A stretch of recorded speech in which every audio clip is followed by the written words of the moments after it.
Good morning and welcome to the Morning Connection. We're coming to you live from the Best 100 FM studios right here in Kingston, Jamaica. And we're starting with a very, very special good morning to our friend Nalini in South Africa, in Johannesburg. I would like to tell you that Nalini was waiting for us in studio. Yes, she was. I think she was waiting on me. Yes, she was waiting on you. She called in just to say good morning to Pastor Percival. Good morning, Nalini. It was really wonderful. Of course, it's about 1 o'clock in South Africa, so she's well into her day.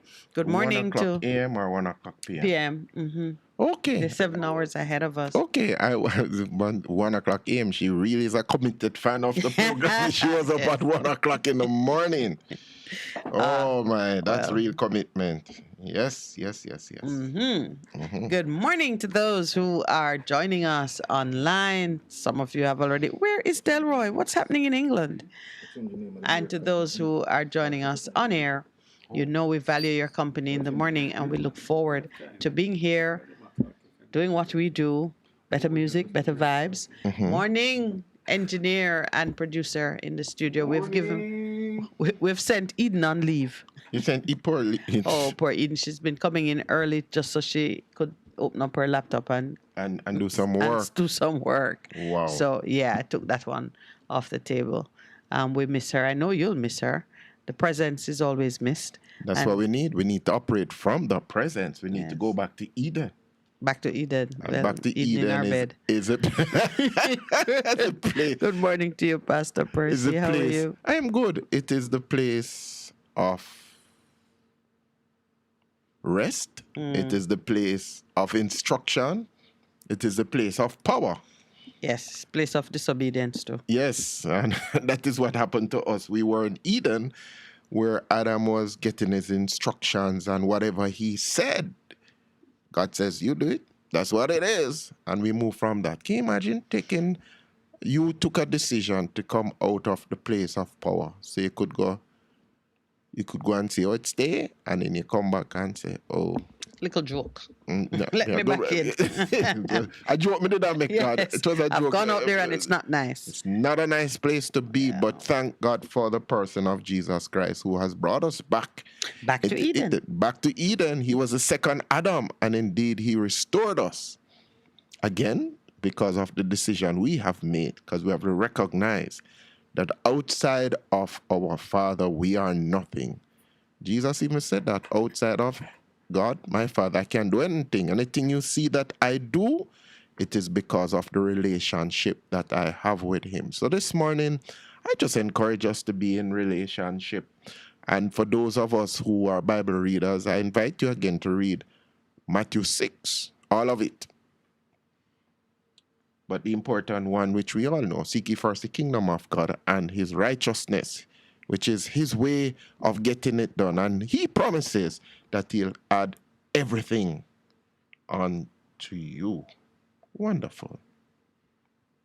Good morning. It is our 6:30 break as we come up on that. I'm so glad you're watching the clock. No watch this morning. No watch this morning. Yeah. Me not done either. Oh, all right. But what I observed with my watch is that it was half an hour behind time. I'd set it and put it half an hour ahead. That is instructive. My Lord, I said, no. You are deceiving me, so I leave you behind. So I found that so fascinating. Seriously, So how it is that you forgot your watch this morning? Or you didn't forget it? I forgot mine, but you left yours deliberately? I left it deliberately because it's normally working and I'm checking it and I'm saying, no. I'd set it half an hour ahead. Yeah. And within 2 hours, it drops off an hour. Okay. So I know a place that would service it for you. Okay. They can be serviced, Okay. Yeah, things can cause the mechanism to falter. Break. Oh, yes, it is indeed our time for the 6:30 break. It's good, it's better, but nothing beats.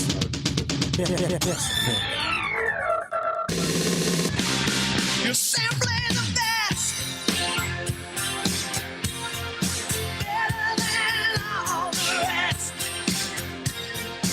Better than anyone.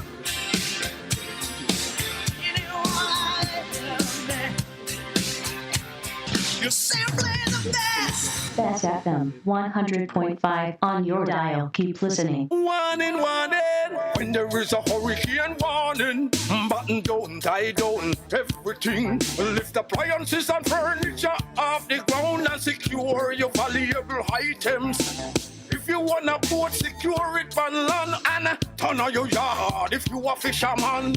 Make sure you turn off every breaker, and before you sleep, turn off your generator. Flooding, that is a real danger. If you live a gully bank, river bank, or low line area, if you see flood waters are rising, get out, get out.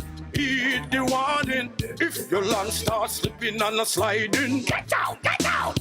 Heed the warning. Hurricanes gonna happen, so be prepared. A message from the Office of Disaster Preparedness and Emergency Management. For a better choice in all your electrical supplies, A, authorized 3M dealer and better brand names. B, better service including free island-wide delivery. C, all major credit and debit cards accepted. It's ABC Electrical Sales. Shop number 8, Hagley Park Plaza, Kingston 10. Open Monday to Friday, 8 a.m. to 5 p.m., Saturday, 8 a.m. to 4 p.m. We make your electrical jobs as easy as ABC. Call 754-382-528 or fax 754-3659. ABC Electrical Sales, for a better choice. Half a tree, 100, half a tree.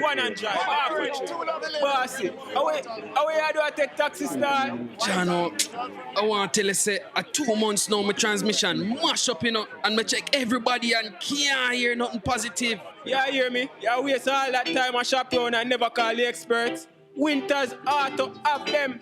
Them have over 35 years of experience and them diagnose the problem and get back your transmission brand new. For them service excellent and efficient. Trust me, man. Yeah, hear me? Call them at 929-7040 or go to them at 106 Maxfield Avenue, Kingston 13 and talk directly to the boss. Just tell them I'm me, send you.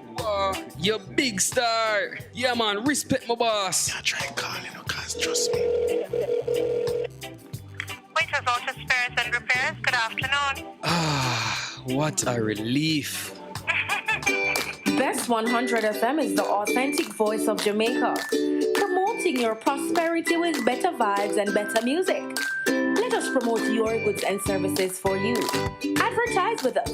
For more information, call our office at 876-276-8935. That's 276-8935. The Morning Connection is not your usual talk show. We aim to stimulate discussion and chart new paths to self-empowerment.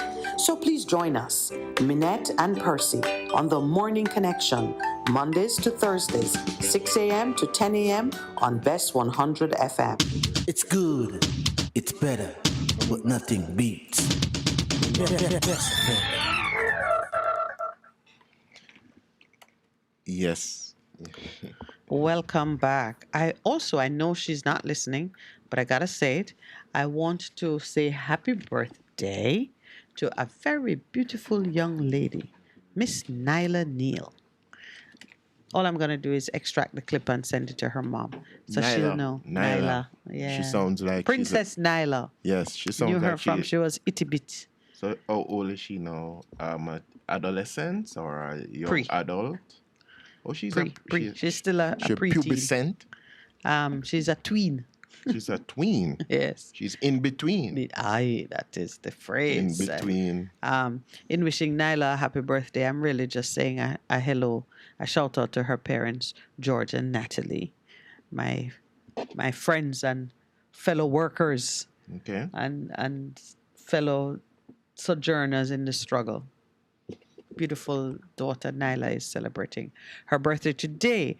Her birthday is well known to us because it is the day before Lowell's birthday. Oh, so tomorrow is... So those who want to sing tomorrow can start to warm up the pipes from today. Tomorrow is Lowell's birthday. Producer has a birthday tomorrow. Yeah, he's born in the month of birth. Yeah, and the month of birthing. The month of birthing, it's a 10th month actually. Yes. And it speaks to the number 10, which is beginning of new things, new revelations of what God is doing. And it comes after the number 9. No. But I was thinking about while you were saying no, I'm like, hold on a minute. The binary code is zeros and ones. That's how it is that we used to do a lot of things. And the number 10 is a 0 and a 1. So yeah, new beginnings. New beginnings comes after completion. Because interestingly, it's the 10th month according to the Gregorian calendar, Yes. but it's the 7th month according to the Hebrew calendar. Tisseree, Tishrei.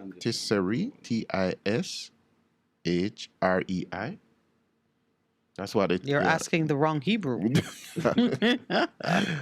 Hebrews and Shebrews, but not about that. But it speaks to. But 7 is completion, and 10 is about taking government, new beginnings, and so God is up to something. And interestingly, somebody who is a scholar, a Jewish scholar, and yes, he pointed out to me that 5783, we've moved from, according to them, we're in the year 5783.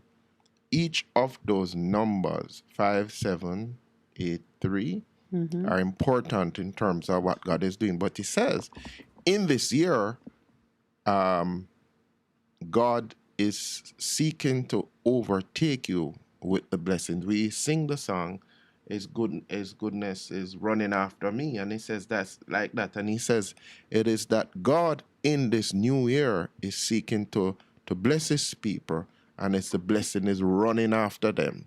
So you are out there, just have this picture in your mind that God by his spirit is seeking to bless you, to overcome you with his blessings in this new year. I found it so fascinating. God is really running you down to pour his blessings on you. Psalm 23. Yes. Surely goodness and mercy will follow back after me. Yes, follow back on me. Follow back as on me. Oliver Samuels would say, in all the ways that you are. So be encouraged as you seek his kingdom. He promises. But you know how I look at it? That's that verse from Psalm, surely, goodness and mercy shall follow after me, which is what transliterates into chasing after me. I always think of it as being surrounded by like a mist, meaning every part of you, every experience of your life comes with an opportunity for a blessing. So in my mind, when I create a mental picture of what it means that your goodness and your mercy are chasing after me, is that no matter where I go, if I move fast, if I move slow, if I stand still, I am surrounded by a wealth of opportunities to be blessed. I'm also surrounded by a wealth of opportunities to be knifed, stabbed in the back, and left for dead. But in the midst of all of that, the producer looks shocked. I hear people know that your screen has changed, so your online feed is only 3 people. Yeah, in the midst. In the midst of that, that's what I see. Just the same way the presence of God was represented in the temple as a cloud, and a mist that enveloped and swirled and moved and surrounded you, and because it is intangible, it can seep into every part of your body, into your skin, your eye. If you open your mouth, it's in it. Your nose, your ears. That's how I see that verse. Okay. Your so every goodness. area of your every area, to do. your conversation, everything has in it that opportunity, that abundance of opportunity to be blessed. And God, and truly, we have an impression of God as somebody wanting to whack us with a big stick, just waiting for us to fail, to yes, because all have sinned and come short of his glory. But even though we have sinned and fallen short of his glory, his heart towards us is to bless us. And if it was not so, then there would not have been the entrance of Christ upon the scene in terms of representing who God was like and wanted to be like to his people in terms of what is referred to in, as I started this morning, Matthew 6, 33. Seek ye first the kingdom of God and his righteousness. And he wants to add all of the blessings that you're looking for in your own life. So a lot of us have become immobilized by this fear of a fearful God who wants to just punish us. But it was never his intention originally, because he created us, as some people would say, he wanted a family. But we decided to step out of it, and I often wrestle with the idea, so why did he give us free will anyway?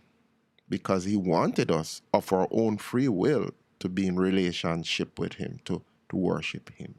And so he's not out there with a big stick wanting to whack us when we step out of line. He wants us to, when we recognize that we have made a mistake, that indeed we have sinned, that we've missed the mark, that he's always willing and waiting for us to come back to him.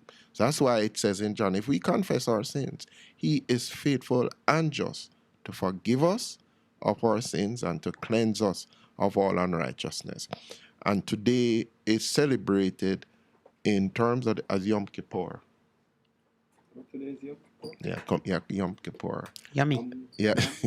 And it was a day of atonement, which at one meant the day of new beginnings, where in their culture, what would happen, it was the only time that the high priest would go into the Holy of Holies, and the people would wait with bated breath to see if we could come out. But it always signaled a new beginning in terms of all of what happened before.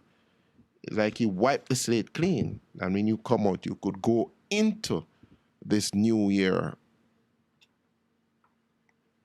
whole new. So in the scriptures it says, as far as the east is from the west, so as the Lord separated our sins, he's put it in the sea of forgetfulness. So when you come today, come expectant that if you come repentant, then he promises he will just wipe it clean. And so today is a day that you project into this new year what it is you want God to do for you in all areas of your life.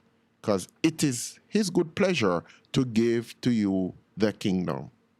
That is the Father's good pleasure, to give to every person who acknowledges and fears him and is in relationship with him through the person of Jesus Christ.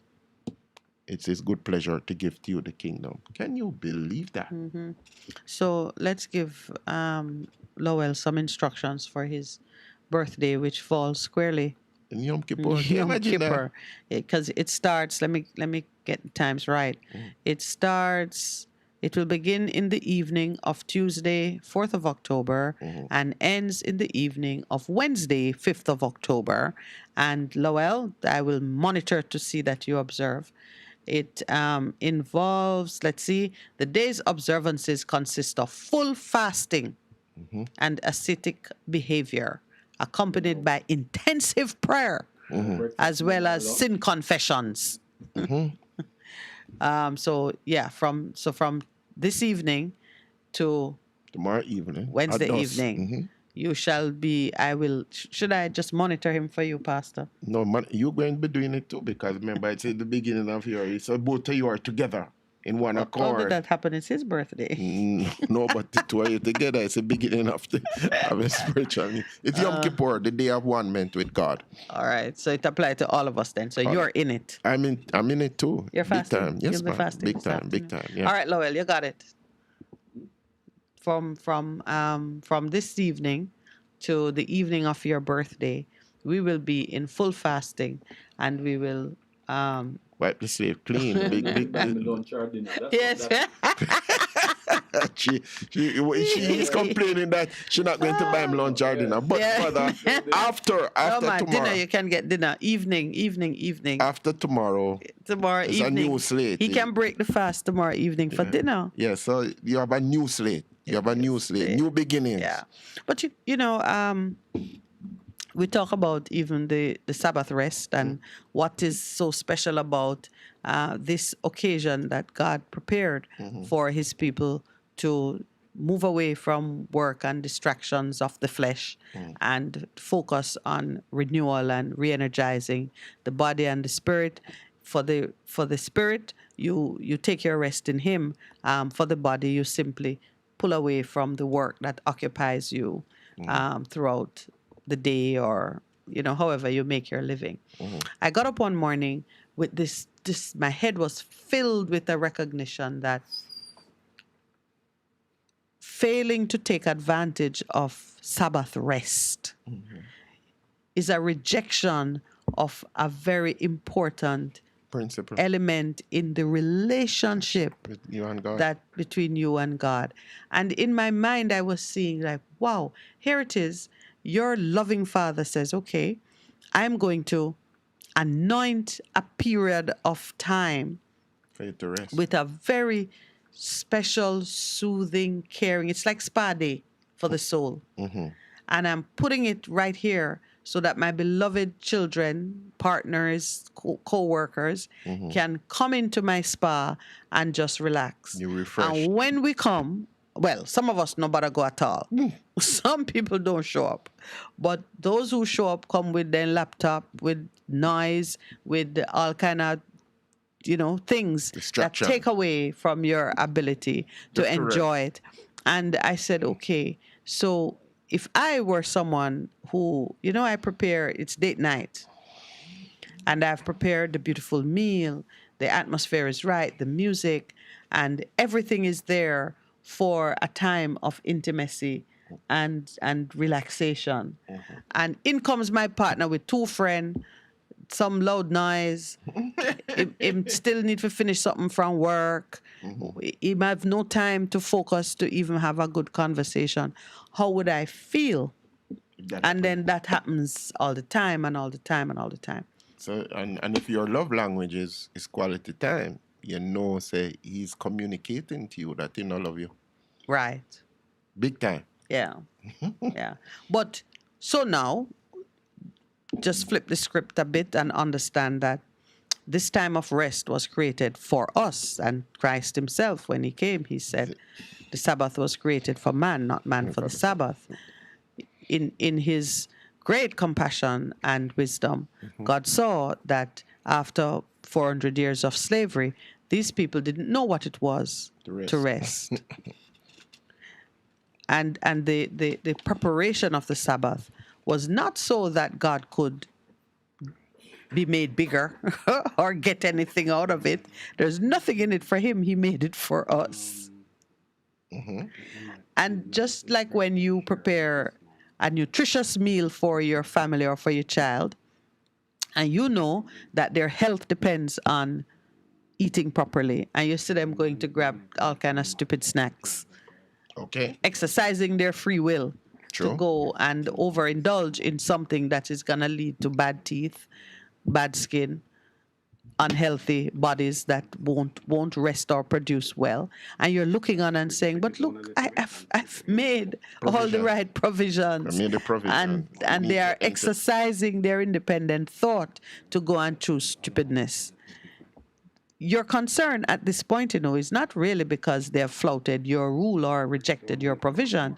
I mean, it doesn't really affect you. It's how it impacts the person. So many times, even as parents, what I realized when I became a parent, I understood that the parent-child relationship is a facsimile of the God, the Creator-created relationship.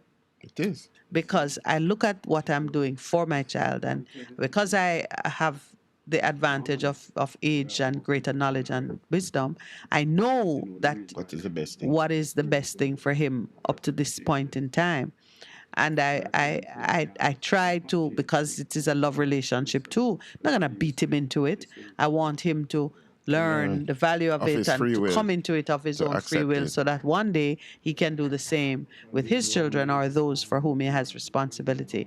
And you're there kind of like on a knife's edge, balancing discipline and love, and using moral suasion and knowing when to impose your will and when to allow the an cross to come opportunity into for. you. And I was totally fascinated by it.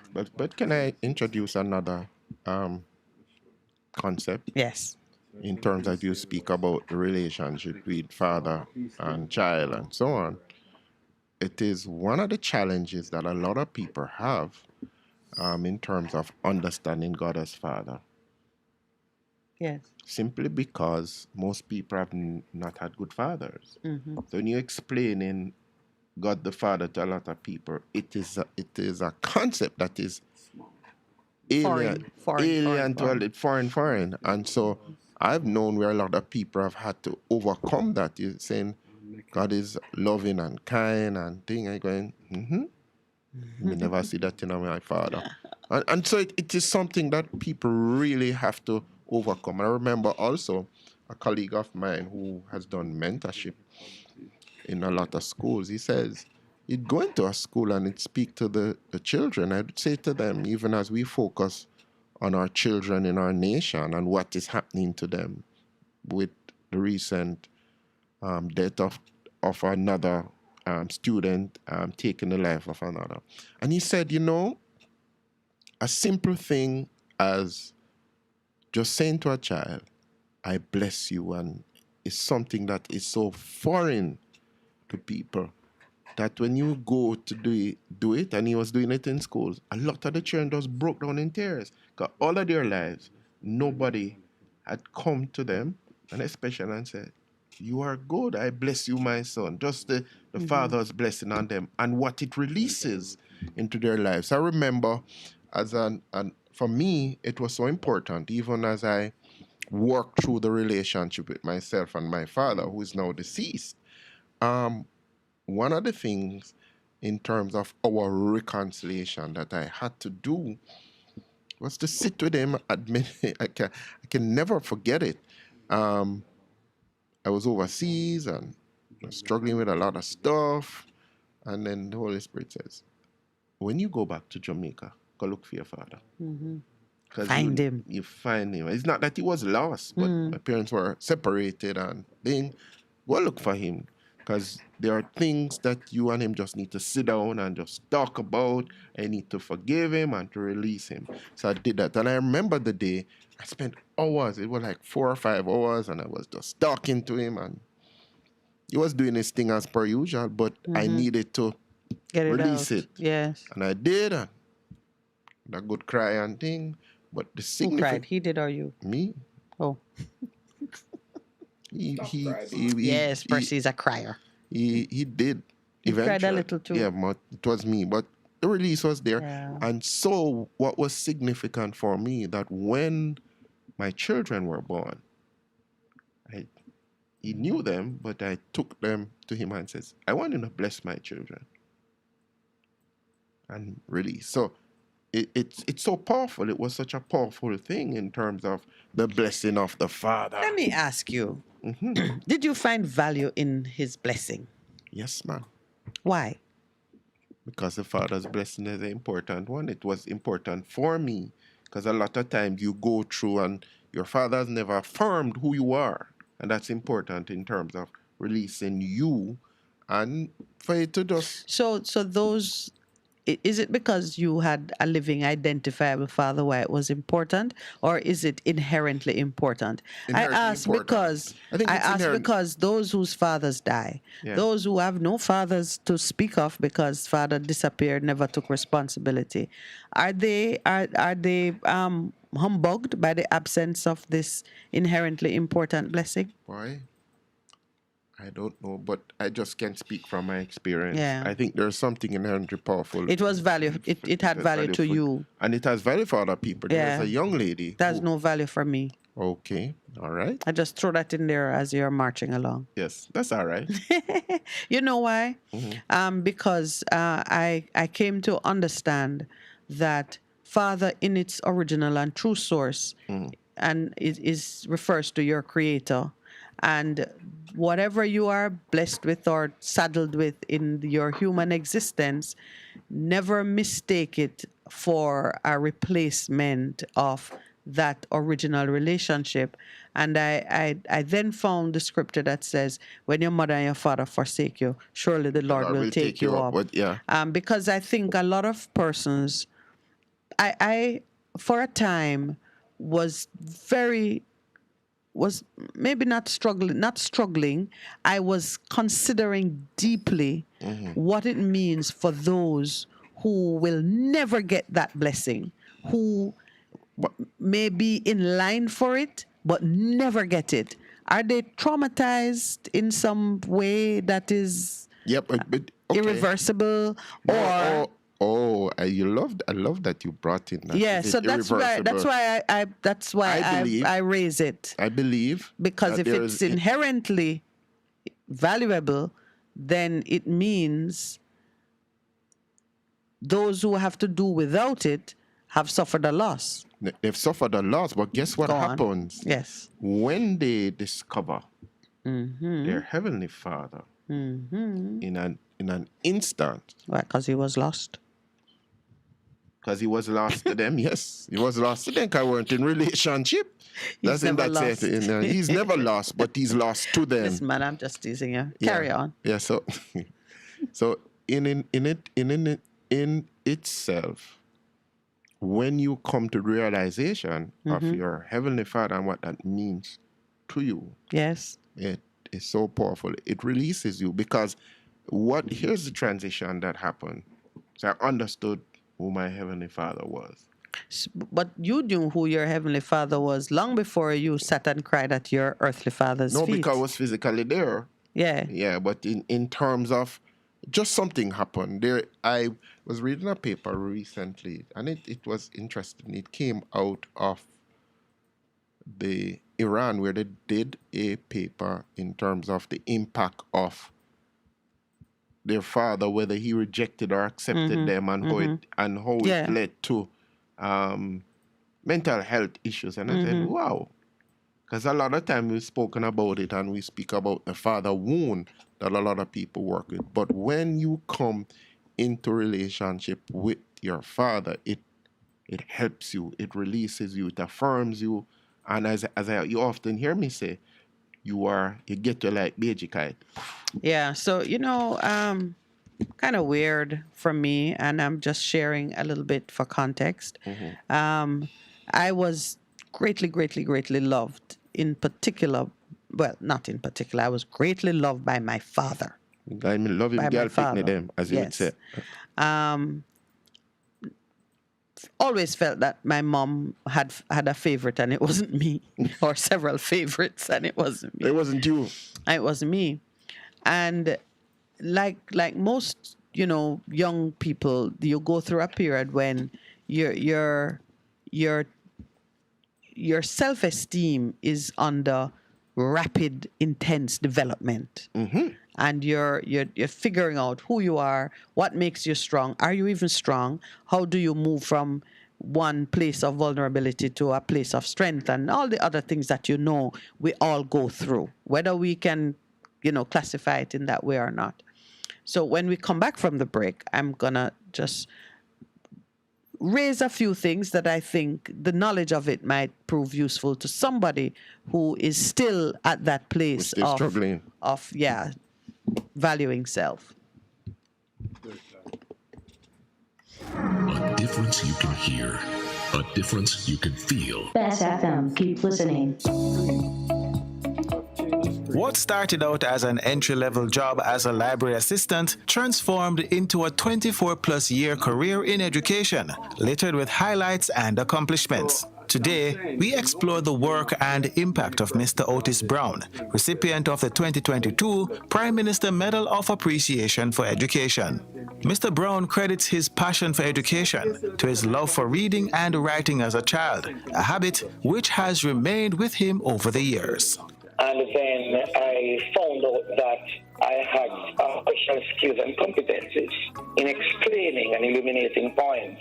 And over time, I started to use these competencies on the younger ones, my relatives who lived on the same compound as I lived. And then my love for teaching fueled and has remained to now.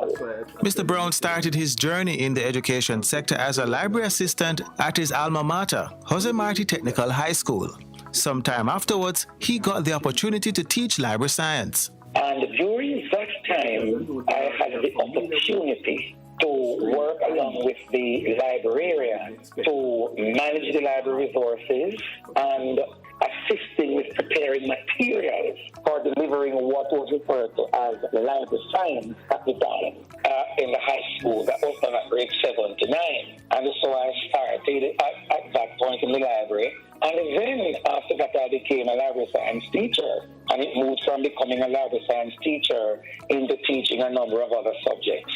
Looking back, one of his proudest moments as a teacher is the year-on-year 100% pass rate his students received at the Caribbean Secondary Education Certificate CSEC examinations. I am particular about that for this reason. The students I taught in my earlier years especially were children that the people would refer to them as being slow children. And for me, I felt it was my responsibility as a teacher to find ways to reach these children so that they could learn. And what I will really do to help them to learn and to grasp the concept would be to find out from them what do they prefer in terms of methods and strategies. His success in the classroom continued to the point where he became part of the founding team that got the Cedar Grove Academy off the ground in 2023 in partnership with the New Testament Church of God in Jamaica.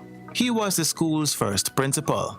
Deputy Principal for Upper School at the Cedar Grove Academy, Lacey Ann Blake, says Mr. Brown has made a positive impact on the lives of students, and she believes his recent recognition is well-deserved. It is as a result of his leadership why we are a model school and why we have performed so well over the years in internal and external examinations. So our first NEI inspection, we would have gotten a rating of good. And for a brand new school, that is very good, and it is undoubtedly because of his leadership styles and how the relationship that he has with all stakeholder groups. She describes Mr. Brown as a transformational leader who goes the extra mile to ensure that no child is left behind. Even when we had a group of students who came through the GNAT program and those students were not performing on standard, he was able to motivate staff members, motivate those students in particular to let them know that they have greatness within them. And it is as a result of the vision that he had for those students. I'm honored to report that all of those students would have passed their CSEC examinations and would have done creditably well. Mr. Brown says he is happy to receive the Prime Minister Medal of Appreciation for Education, adding that it has encouraged him to continue serving in the sector where he finds the most joy. Encouragement strengthens labor.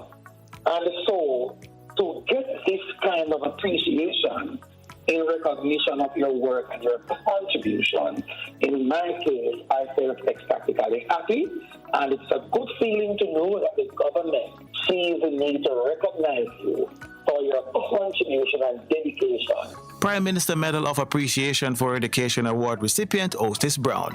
That's where we leave it this week. I'm Andre Palmer. Thank you for listening.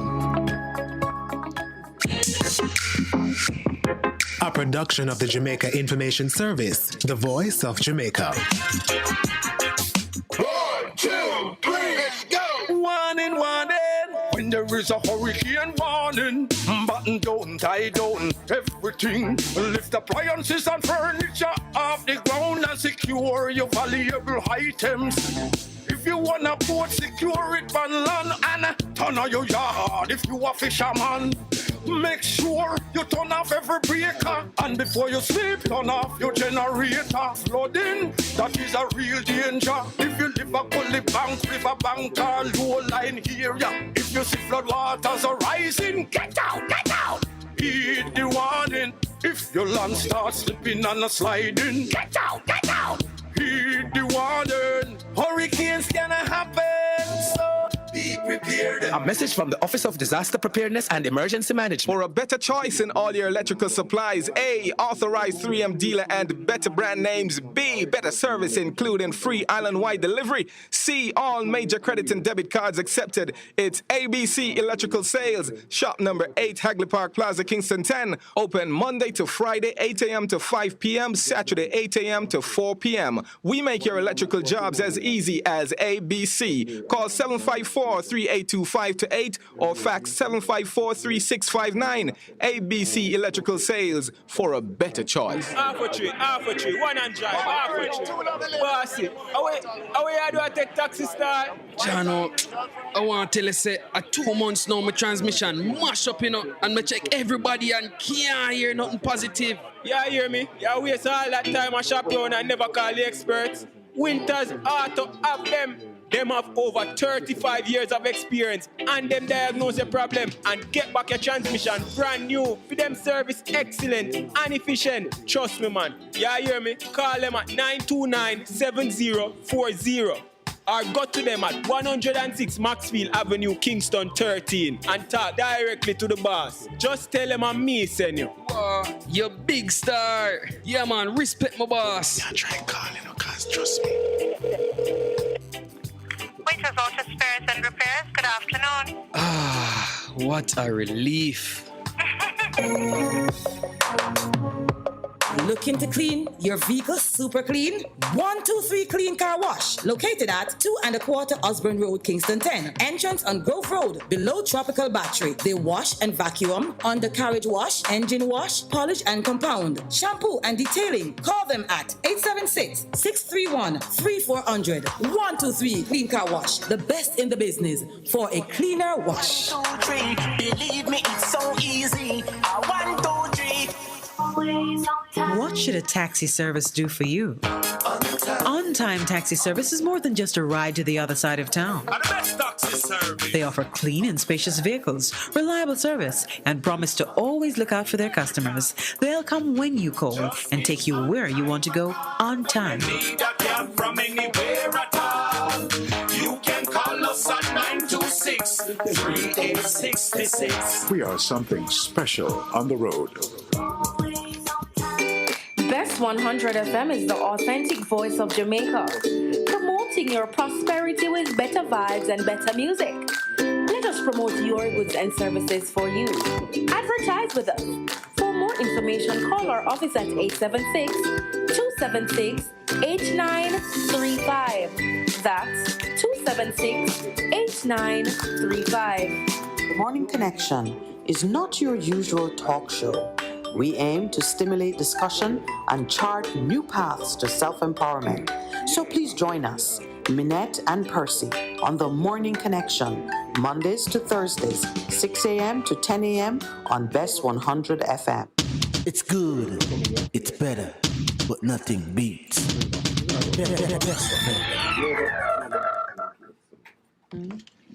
Yeah, welcome back to Morning Connection as we continue to speak about impact of parenting, especially fathers, on the lives of the young people, sharing some of our personal stories that you yes, say that I was we're sharing, really, wasn't I? Yes, about your father.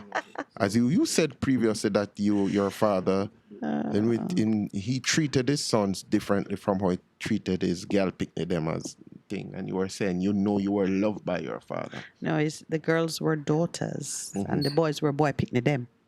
Okay. It's the other way around. And I thought the real Jamaican girl picnic them. Well, I was not gal picnic. You were a daughter. I was beloved daughter. I started to go into it a bit because I remember a piece of unassailable logic struck me. If my father is wrong to denigrate the boys, how can he be wrong in that and right in elevating the girls? The two, it can't be that he's a man of integrity and sound thinking when he elevates one because in his own mind, you need to be protected, while the boys are strong enough so they could fend for themselves. All are his children, and they're all equal and entitled to the same love and respect. That's what you'd say. That is my conclusion. So I could not. No, that's what I'm saying. I'm in Yeah. agreement with what you have said, but I'm just saying in his own thinking. No, but I'm making a slightly different point. I'm saying that I could not be content in enjoying the benefits of being an elevated child, special child, and not recognize that the unfairness. I knew there was no difference between me and my brothers. No difference. We were all children of the same two parents.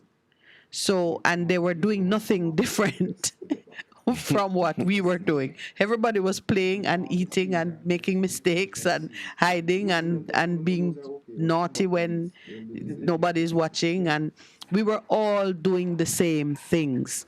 So why would you lift one up and push one down? Something wrong with you.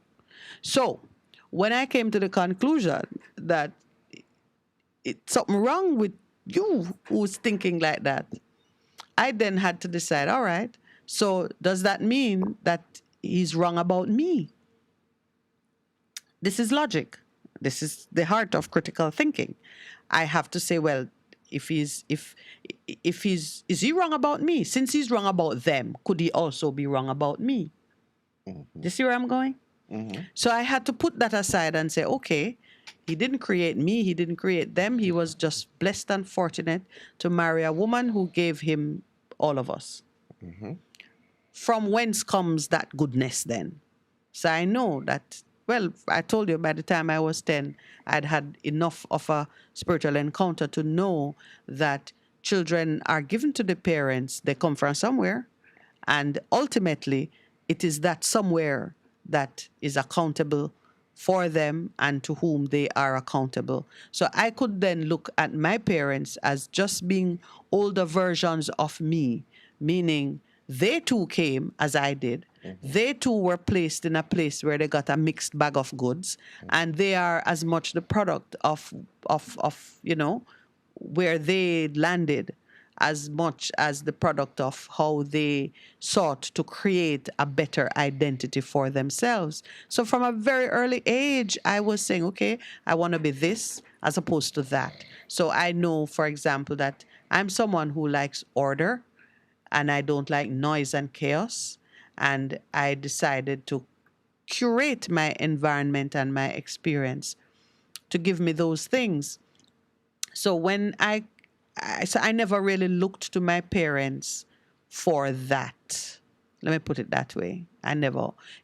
By the day that I announced to my dad, I'm going to go to university, nobody had gone to university before. University was a mysterious and very expensive sounding adventure. And he looked at me and he said what he did. And I said, I'll get a student's loan.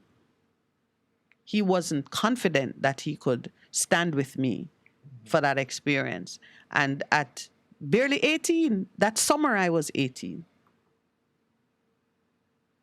I had to say, well, no, Dad, it's okay. I'm going to do this. Come, I did learn about student loan. Didn't have a clue what was required, but I wanted to give him. So there I was, at probably still 17, because saying this is how I'm going to go about doing it.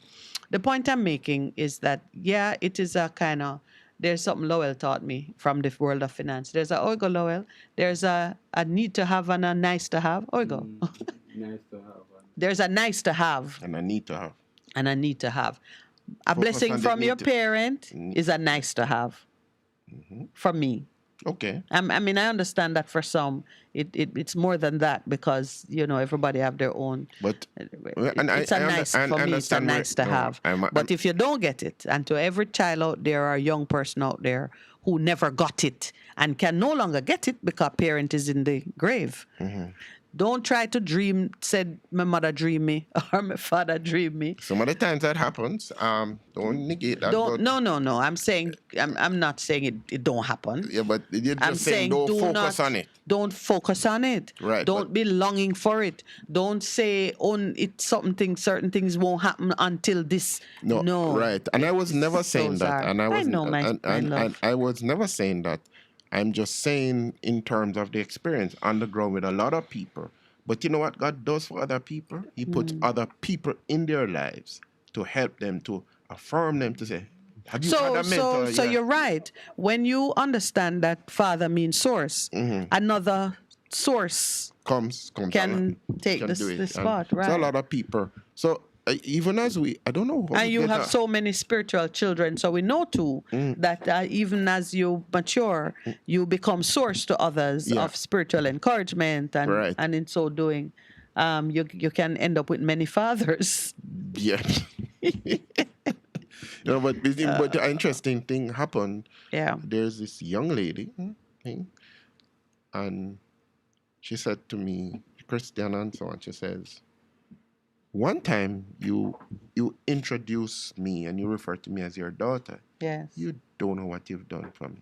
So my daughter knows she has a big sister. Because of just standing in the gap, affirming who she was. and Right. It really, so now Yeah. I've got children, grandchildren. Yeah. That kind of a thing. So the whole, we often speak of the importance of the family unit in terms of fostering. Some people never had it. Never had the biological one. Yeah, but you're making such a crucial point right here now, because if you miss the joy of a biological one, you can create. You create, and sometimes you have a spiritual one, which do you is. remember when Christ told the people who said, your mother and your brother out there? And them said, them is not. And he turned to his disciples, those, and says, this is my family. Yeah. And on another occasion, he said to those who says, oh, we gave up everything to be with you. He says, when you do that, you get new mother, new father, new brother and sister, new family. And add some other things, which goes back to the point I was making already. Yeah. It says, seek ye first. The kingdom. And the kingdom is God's way.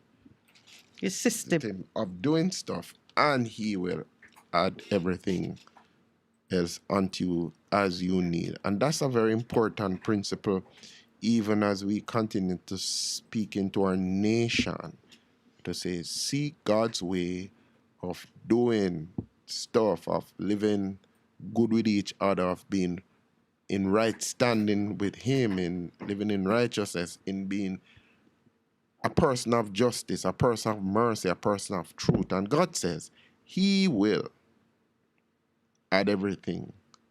And I've known of so many persons who have just held on to that simple promise when he says, seek, and he says, I will add it back to you. Yes, I see that hand. I see that hand. Remember that you're on radio. He says, what hand are you seeing? I'm seeing the hand of somebody saying, yes, I'm agreeing with what you're saying. I'm a seeker. I'm a seeking first his kingdom in his way of doing things. By it, swear by it. Yeah, man. And he promises he'll add every single thing that you need unto him. And it is in that same Matthew 6 that he says you can't serve both things. You can't serve God and Mama because you're going to hate one and serve the other. But it becomes so very important for you. So even as we continue to contend with what is happening in our nation, and there's so many things that seem to be off. I wonder why is Mr. Leachin in the news so often? Any news on it in terms of? It's your fault, Pastor. My fault? Yes, every Wednesday you have us calling out the princes, calling them out. So all of their doings are making front page news. This one now has me really thinking.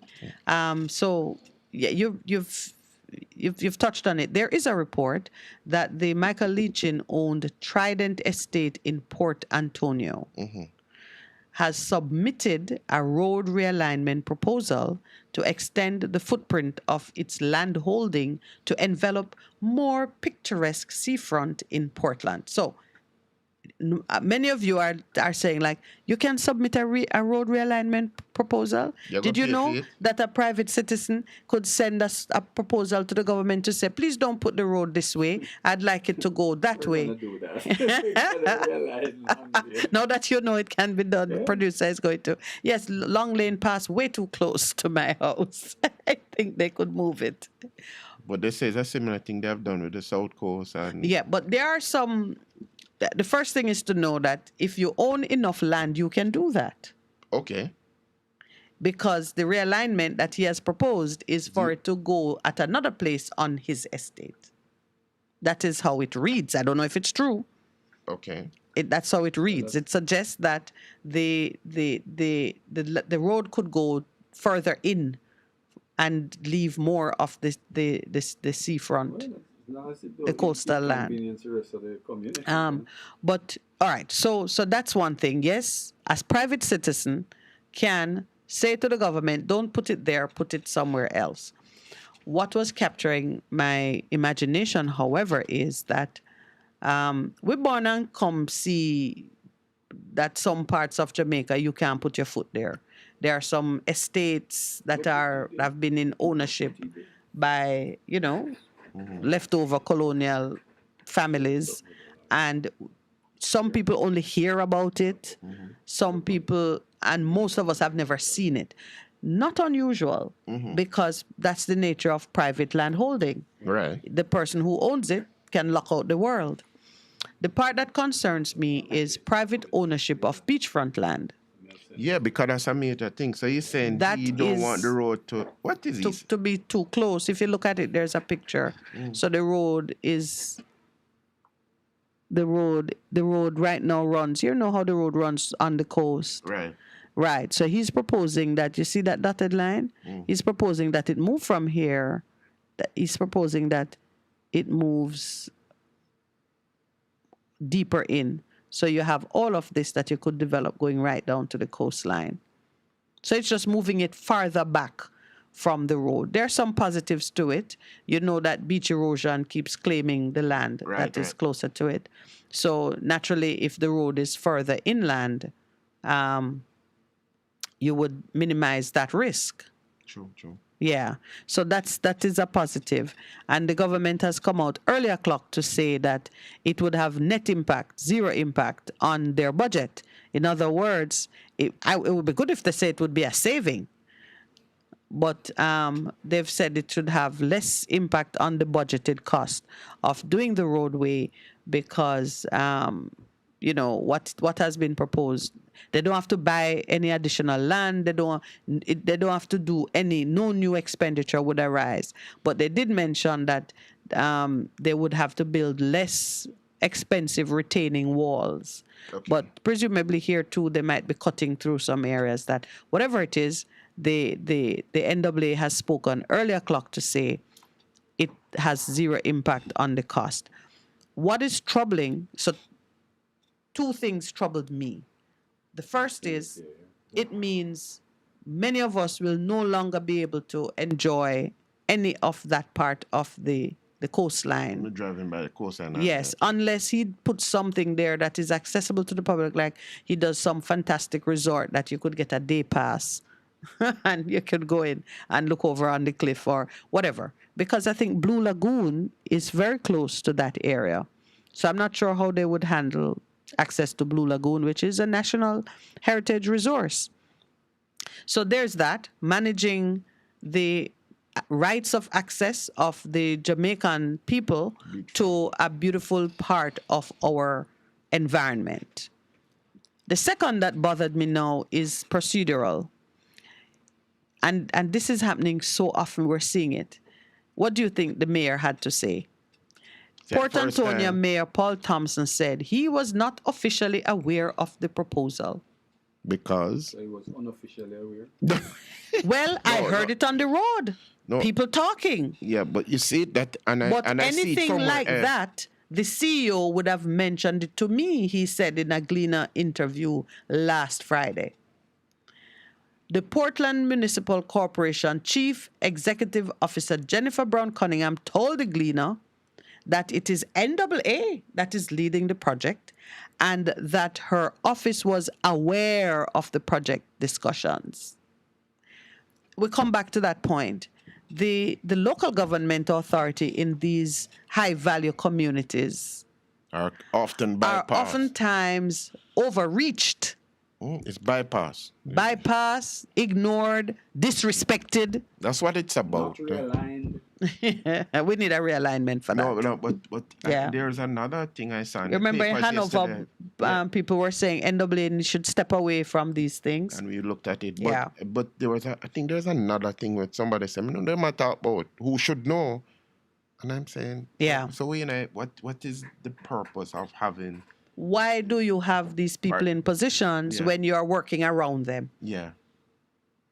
That bothered me about this. I read it and I said, wow, what's going on here? A consultation meeting was scheduled and it was aborted after residents objected to the hybrid format, insisting that all stakeholders appear in person. Stand up for no right. Absolutely. That's why we play Get Up, Stand Up in the mornings. One of the directors confirmed, this is of the Trident Hotel Company, confirmed that an application was made to the Portland Municipal Corporation. That means, I listen. Pure confusion. These things. But this is what is of concern, ought to be of concern to us.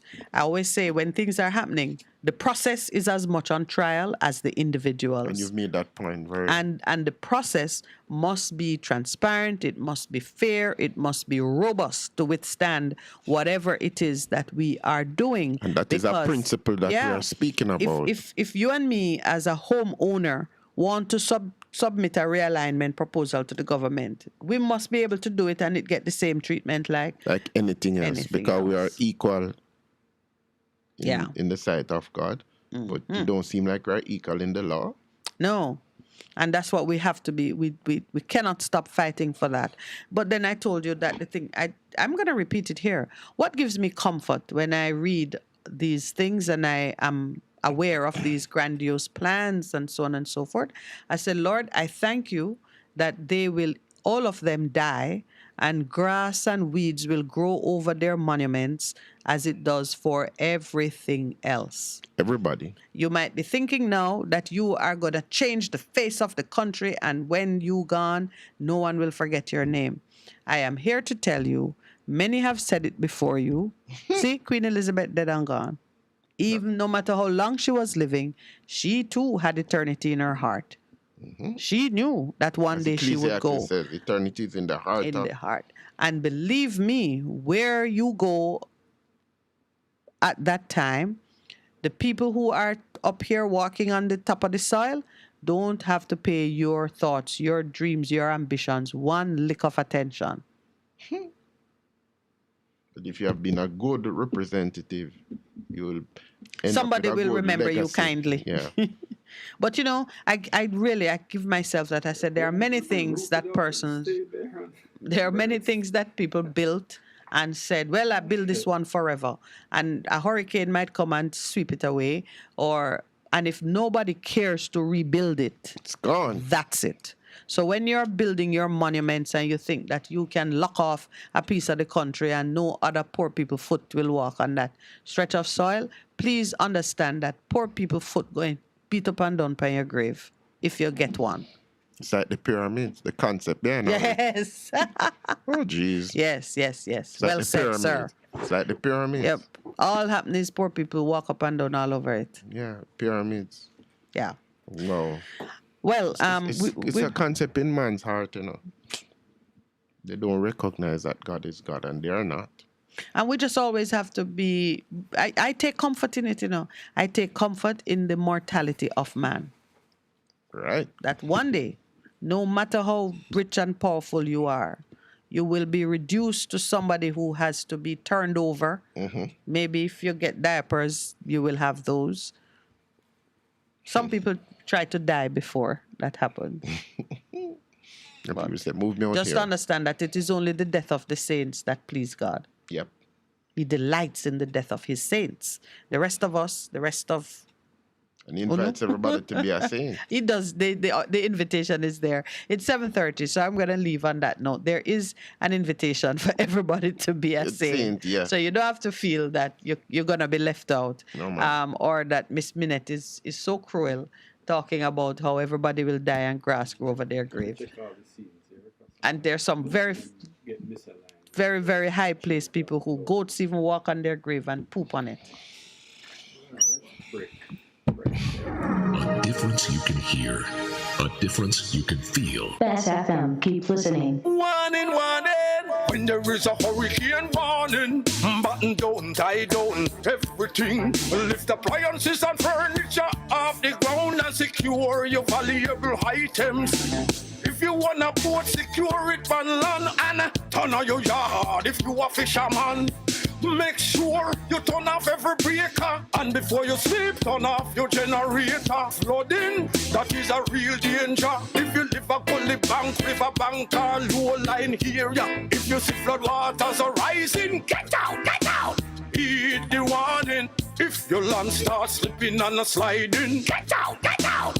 Heed the warning. Hurricanes gonna happen, so be prepared. A message from the Office of Disaster Preparedness and Emergency Management. For a better choice in all your electrical supplies, A, authorized 3M dealer and better brand names. B, better service including free island-wide delivery. C, all major credit and debit cards accepted. It's ABC Electrical Sales. Shop number 8, Hagley Park Plaza, Kingston 10. Open Monday to Friday, 8 a.m. to 5 p.m. Saturday, 8 a.m. to 4 p.m. We make your electrical jobs as easy as ABC. Call 754-3825-8 or fax 754-3659. ABC Electrical Sales, for a better choice. Looking to clean your vehicle super clean?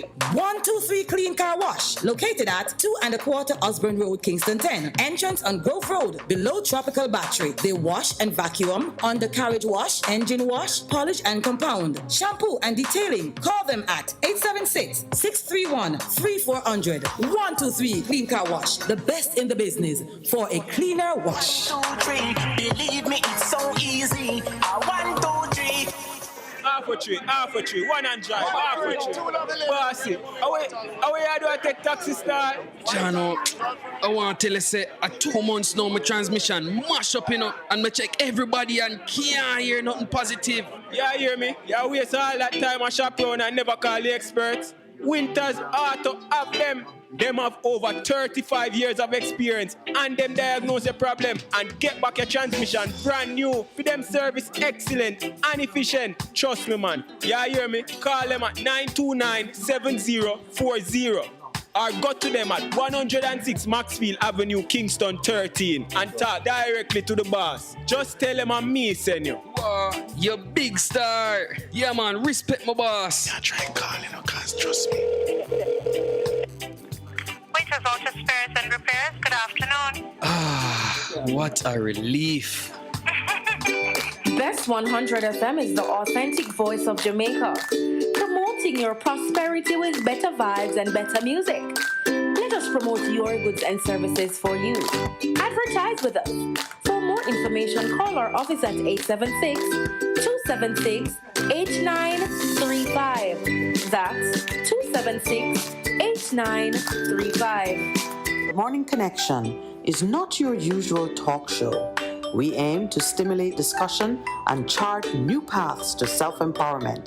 So please join us, Minette and Percy, on The Morning Connection, Mondays to Thursdays, 6 a.m. to 10 a.m. on Best 100 FM.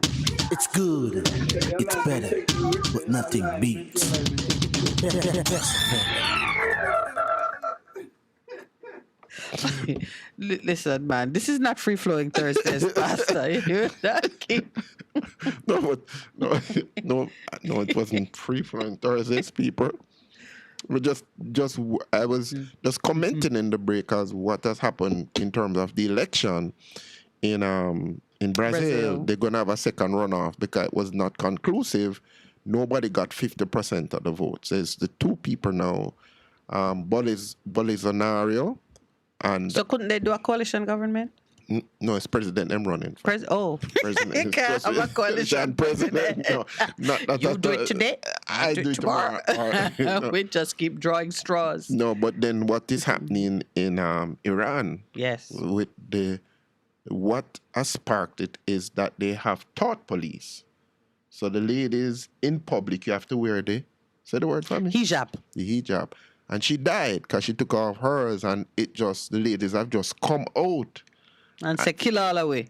Yeah, because and they're killing some of them. But what is interesting is that the little schoolgirls now are protesting also, and they're saying freedom. So, but it's widespread. Yeah, and I it's did a dramatic representation of young women tossing their hair and saying freedom. Yeah. Because all those restrictions, have been removed. Confines the hair and so on. So those of us who are not tracking what is happening internationally, even in terms of what happened in Italy with this lady who's become the prime minister? Prime minister. The lady. It's interesting. It's very interesting. You're looking at it from a gender perspective or freedom perspective? Freedom perspective. Yeah. In terms of what is happening. Yeah. An aside, we could return to the main whatever we were talking about before, but I'd been thinking about what it means for women to take up a leadership position in fighting for change. And I was looking at the pace at which we are committing violent crimes against women. It used to be that women were singled out for favored treatment, even in like execution of the death penalty and so on. You didn't lightly kill women because when you kill the bearer of children, you're killing the future. You're killing the future. I mean, crudely put, it wasn't necessarily anything more than a very acute sense of survival, that the cradle and the womb is a very critical part of the survival of a race, a family, whatever. And that's why women who were barren carried such shame and were regarded as cursed because you're unfruitful.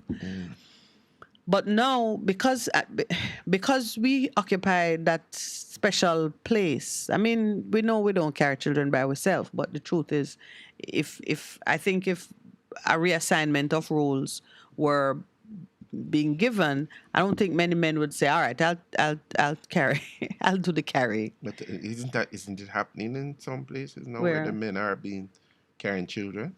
I don't know how many places. I know many experiments.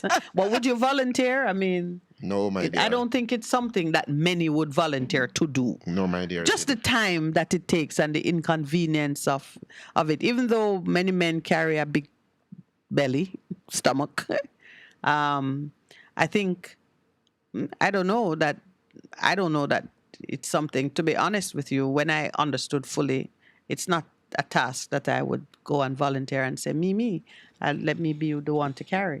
Yeah. It take up a lot of time. I know it's life-threatening too, It's life-threatening. It mash up your body in many ways. Not everybody bounce back. It's life-threatening in terms of you are actually carrying another life, and you could lose your life. You could sacrifice. Most people don't even recognize that, even in terms of pregnancy, what it could lose. It's your a life. big deal. It's a big deal. So you don't go into it lightly. So anyway, I was there thinking that because women occupy that role, special role, yes, it means then that we can be frontliners in the fight for change. So even those little girls, tossing off it's more a symbol of repression. Yes. Yeah. It's a big deal. How many? Well, you can go and maybe execute one adult female, and if your stomach's strong, you can maybe get up to 10. But when your number 11 is your 3-year-old or 4-year-old daughter, there's an age when I think they start to wear it at maybe like 13 or... Yeah, because children, little babies, the little ones don't have to wear it. But there's an age. I could always check that age.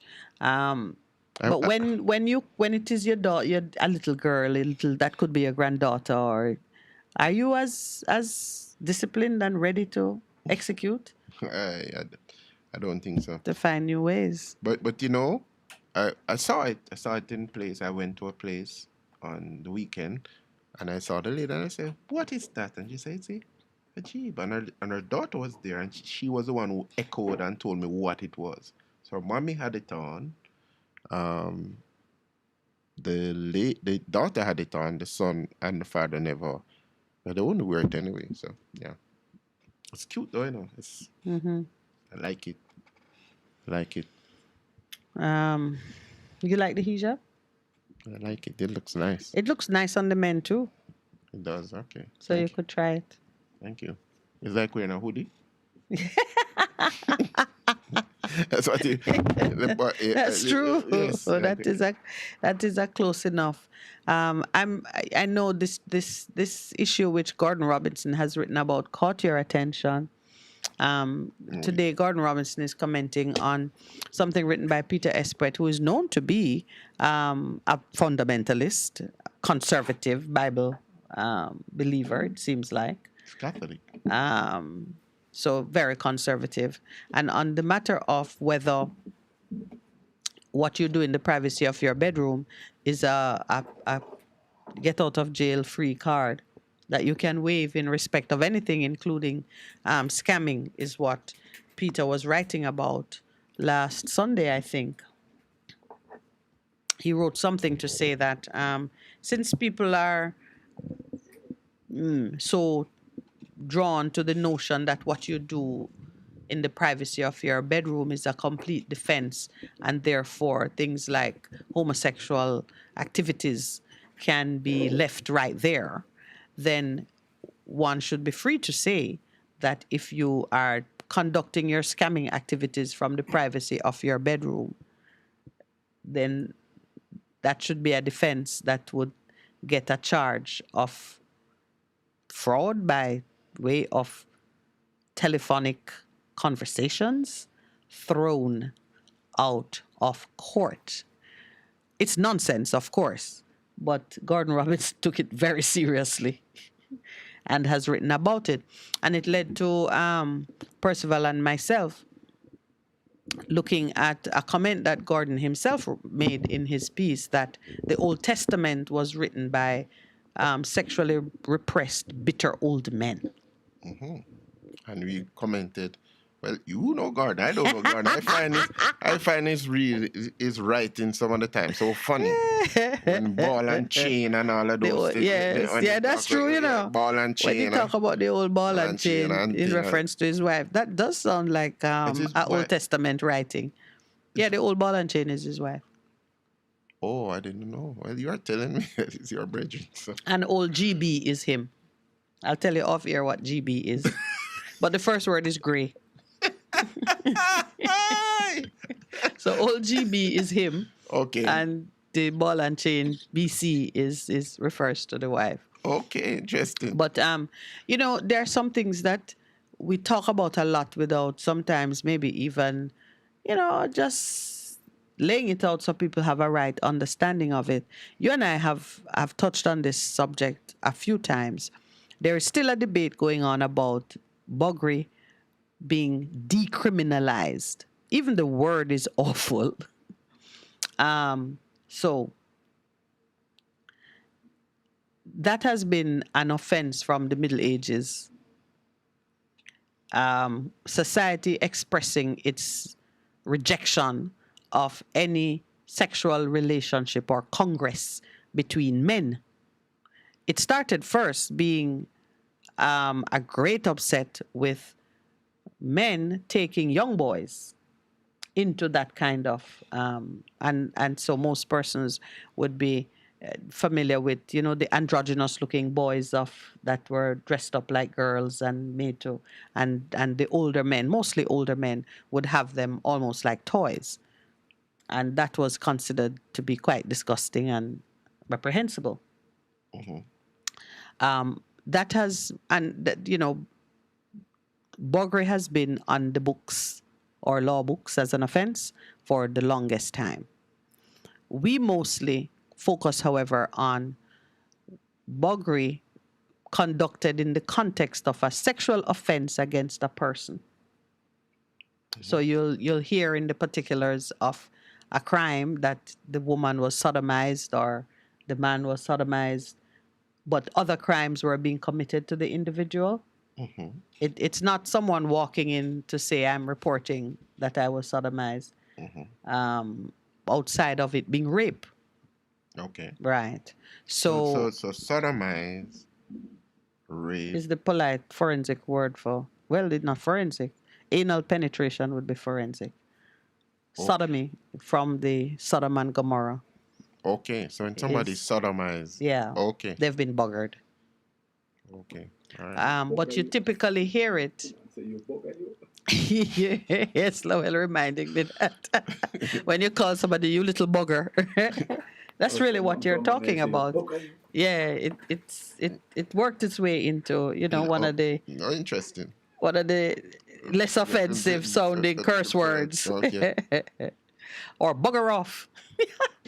You've been told to bugger off. You've heard that. Not really a Jamaican expression. But you would find when you read the details of how a crime against a person was committed, it will descend into those kinds of details, whether the person was sodomized and whatever. So we've had it as an offense, a criminal activity for a long time. We don't and have not been enforcing the law against buggery by bringing consenting adults before the court and trying to make out a case. I'm trying to remember the name of that English playwright Oscar Wilde. Oscar Wilde, of English literary fame, had to run away from England to live in America because he was accused of it and I think he had actually been put on trial, but it's easy to find the information about it. But he moved to America because in England, it was quite the thing to make the accusation and put people before the court. Interesting. And seek to... When was that? Long time? In the Victorian days. Oscar Wilde, yes. So there were trials, and it was the pretty boys, and they take them to parties and to the plays and so on. And if such a thing were mentioned about you, whispered about you in polite societies, it really left you in a vulnerable situation. So he moved to America under that kind of shameful cloud.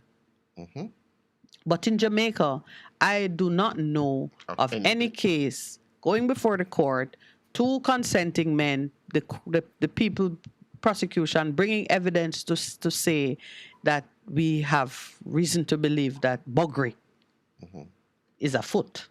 And just mixing the metaphors a bit. Still, we talk about whether or not it should continue to be a crime in Jamaica. Well, all of us look at different laws and say, if you're not enforcing it, why do you still have it? It then makes a mockery of your supremacy of law or the rule of law or even your own moral conviction on the point. So you start there. If we were going to clean up our law books and say, okay, let's look at the legislation that we still have as current. Are we using them? That's where I was going. That's where legal reform comes in. In terms of cleaning it up. Cleaning, right. Do you know that a 25-year-old person asked me, this is how it was phrased, is sex selling a crime? And then when I answered in the affirmative,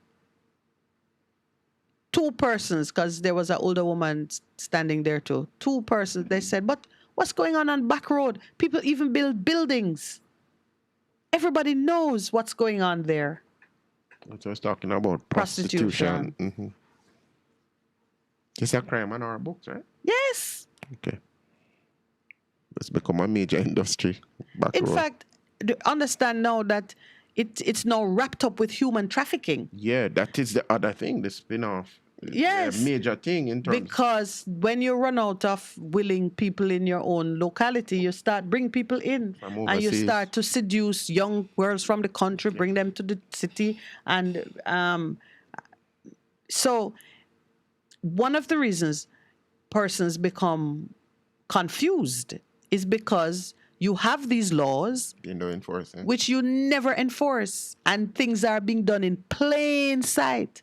Everybody know what's going on, and you're walking past it to go and catch a man who is doing some stupidness. Okay. So it becomes confusing, and there are persons who may well come of age, seeing things going on every day, and become insensitive, or not insensitive. The older ones who used to teach it and observe it eventually become desensitized because nobody is paying it any mind. It's happening right at the table beside you. The policeman is there, this one is there, and things are going on right around you, and we're turning a blind eye. Why have a law against it if you never enforce it? You send mixed signals. Your integrity becomes questionable. So Gordon is writing about Peter Espute's argument that if what you do in the privacy of your bedroom is lawful or cannot be questioned, then people just need to carry things into their bedroom. And if a case is ever made against them for it, you plead privacy laws. Gordon is tearing it down. I think he did a good job tearing it down, wouldn't you say? No, I haven't read it. But I read it. No, I never read it. It's you were pointing to it, so. Because I'm a telecoms person, when I see somebody saying that a phone call that I make from the privacy of my bedroom is my own business and no one can challenge me on it, my first thought is that nothing you do on the phone can be regarded as being done in the privacy of the spot where you have done it. That's not a privacy issue. That's a freedom of expression issue. If you want to find a constitutional principle to align it to, because the telephone and where it is located in your home is just an access point to a very public highway. That would be like when you're on the roadway in your motor car, you're saying, I'm in the privacy of my car, but you're actually traversing a public highway. And while you are traversing that public highway, if you toss something out the window, shout obscenity out the window, whatever it is you do that affects someone else, another user, becomes actionable within the context of the regulation that exists. So when I see somebody writing that, I'm saying, no.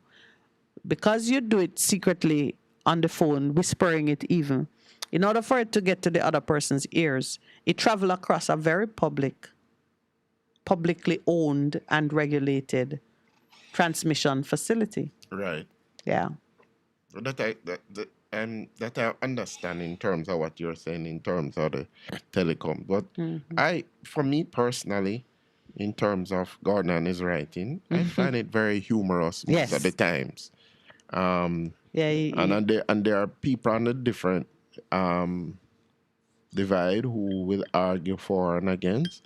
The question in my own mind, is it a case of what seemed right? Every man did what was right in their own eyes. Is that what we've come to, or is it that is there public morality, you think? I raised that question already to you, is there a case for that? And one day we should really... It is, well, you and I we are in complete agreement finally on that point. It is a case of public morality. Yes. And you know that I separate morality from law. Law is what you impose that have punishment and have consequences. And, we've spoken about law. Morality is something of a different order.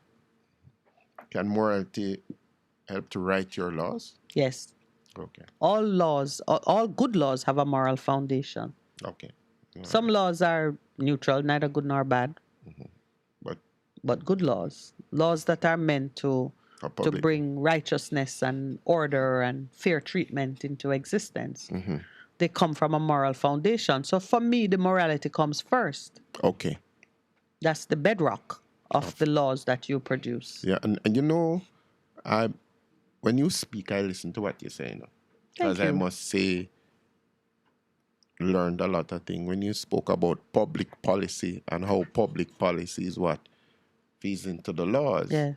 And I was commenting at that point in time. It just so therefore, if that is true, then how we treat with the vulnerable, the handicapped, disabled person is really a reflection of us. Like I continue to make the comment that it took 14 years? 14 years for the regulations to follow the law. Yeah. So you see how the law, what is that? You might as well not have no law. Yeah, so I'm just a saying. law that is inaccessible for 14 years don't exist, really. Yeah, so it just speaks to what we pride as being important, and because if there's policy, then policy eventually will become law. You think? Yes. Yeah. Yeah. All right. Because if you're doing it and the policy not working, then in order to ensure that it is enforced, you do it. But then right, and where the policy is there's dissonance between the policy and the law. You will have chaos. Yeah. Like what is happening on Back Road or Back Street, whatever. That area in St. Catherine, where everybody knows you can go and get a room and you can have that is the transactional sex that never talk about what happened in the privacy of the bedroom. but that is the one that to me now that's just weird. That is what Mr. Espute. Espute? I always get his name twisted. But that's what should be concerning him. Do you think that we are fighting cultural wars big time? Cultural wars? Meaning what? Culture that most people accept versus a culture that people are trying to impose on a people. Like recently I saw a video where at the UN, this comprehensive sexual education and gender, and people are saying, guys, we come here and UN, this is what we believe in our country. Stop telling us that we won't get aid if we don't put in this thing. So how are we going to deal with that when other people are pressuring us to say, you need to be that way? And we are looking on and say, but you did this a long time ago and look where you are at. we prefer to stay, them say, we'll stay in the dark ages and have a lot of things happening. So, yeah. Well, I mean, there are some, I think you sent me one of those videos, and where the two Jamaicans were making some statements. I'm a bit radical when it comes to those things. One, I think the handful of persons who get to sit in a room with international donor agencies and who might be at the table when certain things are going down, they do not speak for Jamaica, meaning they may be uttering words and taking positions that they intend to be representative of public, and maybe even to be binding on the public psyche. But they do not truly represent the people. There are very, very few things that come back to us for discussion and consent. Very, very few things. If you think about it, our leaders do not come back to us to discuss or to gain approval for many of the things, 99.9%. They just go and they speak based on whatever training they have, whatever deals they make with neighbors or whatever. When it comes back into Jamaica now, so take, for example, the back road activities then, and you say culture. If we are comfortable, if we, for the most part, this is the body politic, are comfortable with having women trade their bodies consensually or, of their own free will, and there's a place, a community where when you go, you can make your choice and have a great meal to go along with it. And we allowed that to survive and to even thrive for decades. who from the UN gonna come, or who even from the Jamaica House, gonna come and walk through those communities and tell the people not so? Life is always going to find a way to express itself. And as you talk about, that's culture.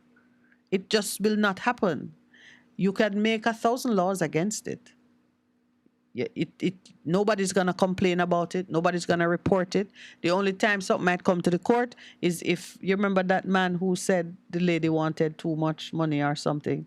And do you remember there was a case of rape? Oh. And it was, I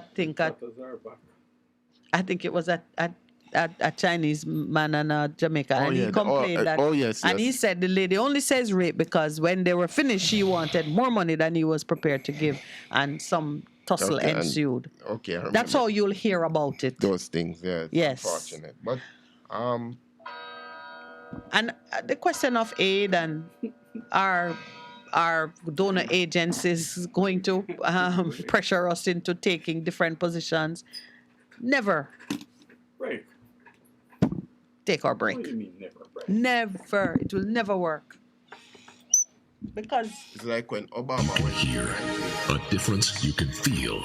Best FM 100 on your dial. Keep listening. BBC News. Hello, this is Jerry Smith. The United States and South Korea have conducted a precision aerial bombing exercise in response to North Korea's test firing of a ballistic missile over Japan, the first such launch in 5 years. There's been strong international condemnation of Pyongyang. Steve Jackson reports. Just hours after the North Korean missile launch, the US and South Korea responded with a joint exercise.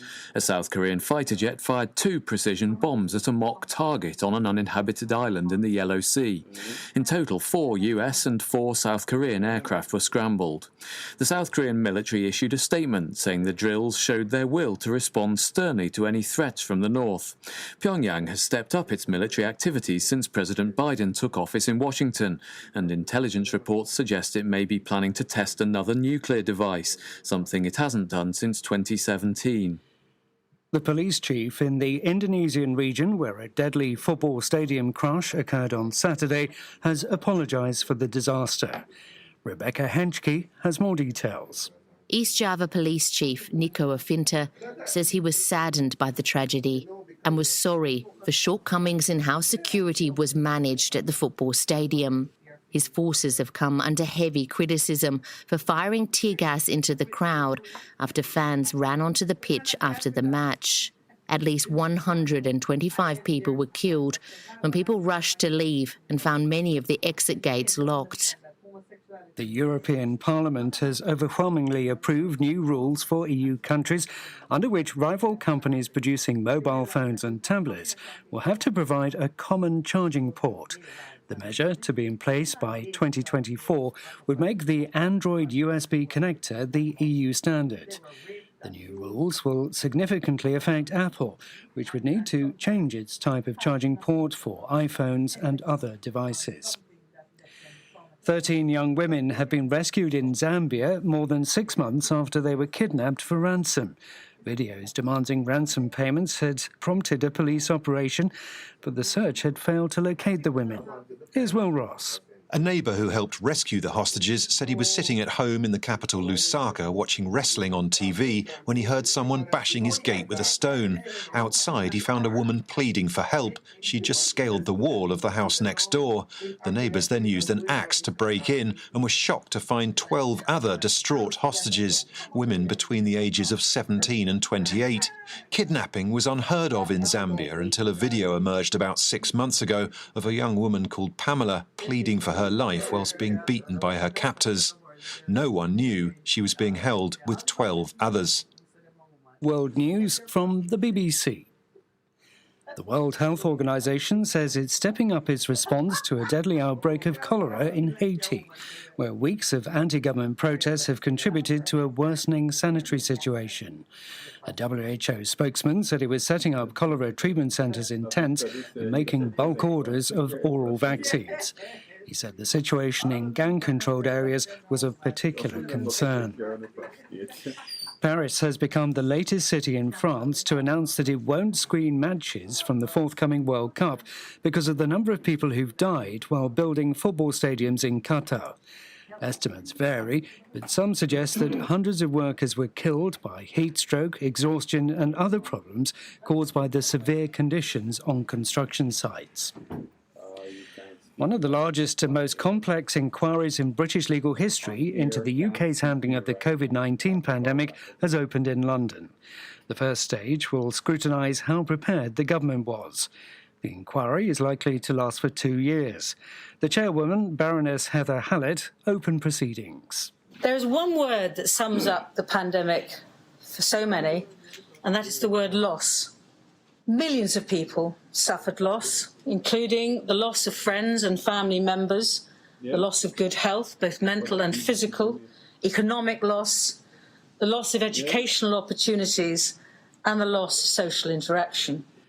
This year's Nobel Prize for Physics has been awarded to 3 scientists for their research into quantum mechanics, investigating the smallest known particles in the universe.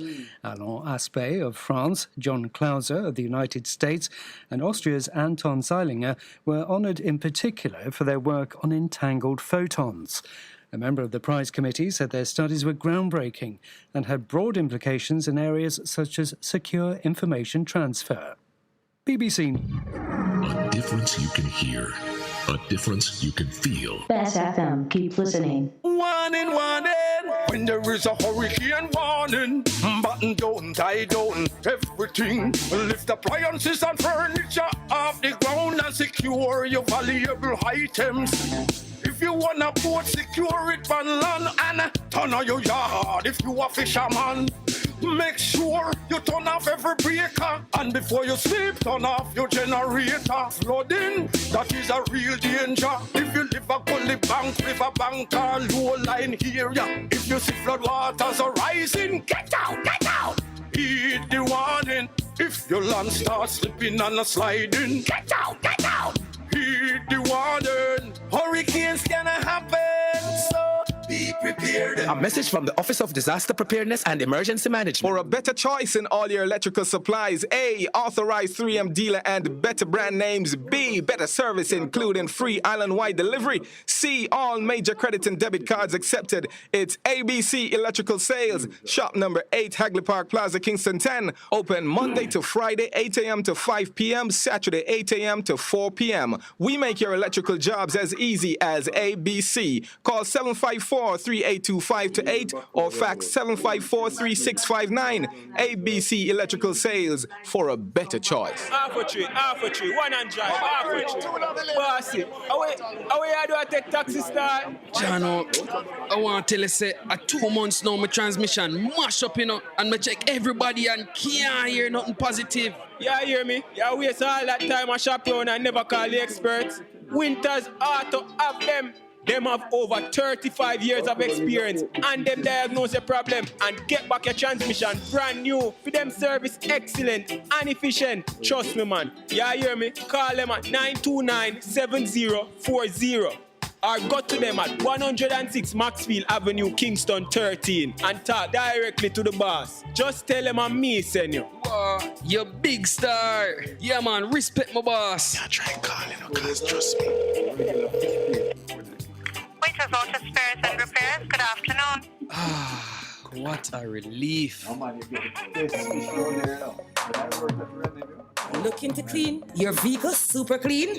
123 Clean Car Wash, located at 2 1/4 Osborne Road, Kingston 10. Entrance on Grove Road, below Tropical Battery. They wash and vacuum, undercarriage wash, engine wash, polish and compound, shampoo and detailing. Call them at 876-631-3400. 123 Clean Car Wash, the best in the business for a cleaner wash. 1, 2, 3, believe me, it's so easy. 1, 2, 3.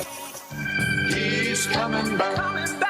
Yes, yes, indeed, it's redemption time with Apostle Clive Campbell, presenting a life-changing, life-challenging message to encourage, inspire, and motivate you towards your destiny. Every Tuesday night from 9:30 p.m. until 12:30 a.m. and on Saturday from 9 o'clock until 10, right here on Best 100 FM. It's redemption time. I'm standing firm. Best 100 FM is the authentic voice of Jamaica, promoting your prosperity with better vibes and better music. Let us promote your goods and services for you. Advertise with us. For more information, call our office at 876-276-8935. That's 276-8935. The Morning Connection is not your usual talk show. We aim to stimulate discussion and chart new paths to self-empowerment. So please join us, Minette and Percy, on The Morning Connection, Mondays to Thursdays, 6 a.m. to 10 a.m. on Best 100 FM. It's good, it's better, but nothing beats. Best FM. You're back. Welcome back. I have to ask Conrad to send me a note on that announcement from last night. I started to look. I missed hearing an announcement last night, so I'm hunting. I love it when you bring me the news, especially when you give me Jamaican news from Canada. All right, it's that time of the morning. We're going to be opening the lines. The numbers to call are 619-1508 and 279-8473. Please remember, we've been talking about a number of things this morning, but you are always free to mention the things that are uppermost in your mind. And I get a reminder that Lowell's birthday is tomorrow. So that was a big part of the discussion, that the producer's birthday is tomorrow, and that Yom Kippur starts tonight and goes into tomorrow evening. And we've put out a call for a fast. Put the producer on fast. Of course, Pastor Percival was very generous and included me and himself in it. Yeah, you know, as we don't let him fast alone. Yeah, they open the lines. What are you thinking? You're looking at something else? I wanted us to talk about this move to have applicants for firearm licenses submit to a written test on the completion of the training that is offered by the FLA. You know, there are some things that when you read of them, they immediately draw on a deep memory.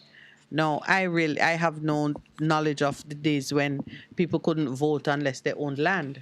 But I said, all right, we always seem to get to that place where we begin to set some standards that exclude other deserving persons because they might not have had certain advantages. So now you have to be literate. And I say to myself, do you need to be literate to have a gun? I just start to wonder. Well, most of the men who have gone in this country are not.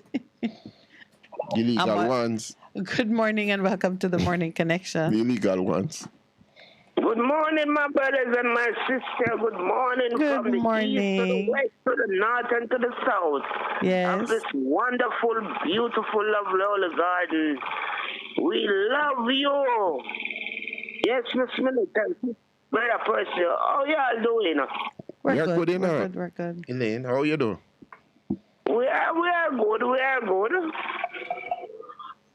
Yes, what I'm saying, what do you come right? I'm going to try to say something to you. But I'm not talking about last week. I would look a while now. You want to say it again? And like say, you know what say? Jamaica come to change the world, you know. And we blow it, you know. You know that? We blow it? What kind of blow it? What kind of blow it? Yo, you see, every person We see over here on this side from Africa, Yes. we was supposed to be here. You understand? It was in the plan of making, but what? Them do it the wrong way. Them go back the wrong way. The reason why me not say it, everybody when they in Jamaica right now should be here because I'm here. And Sister Minute and Brother Percy, believe me, say, my born with a map of Jamaica on my stomach. Yes. A birthmark. A birthmark, the map of Jamaica.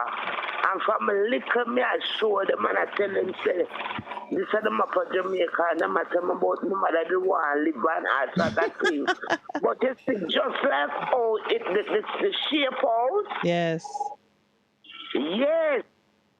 I was born with the map of Jamaica. On your stomach. Well, listen, Elaine, I agree with you that none of us, we are all placed in a geographic location deliberately because God is a God of order and planning and knowledge.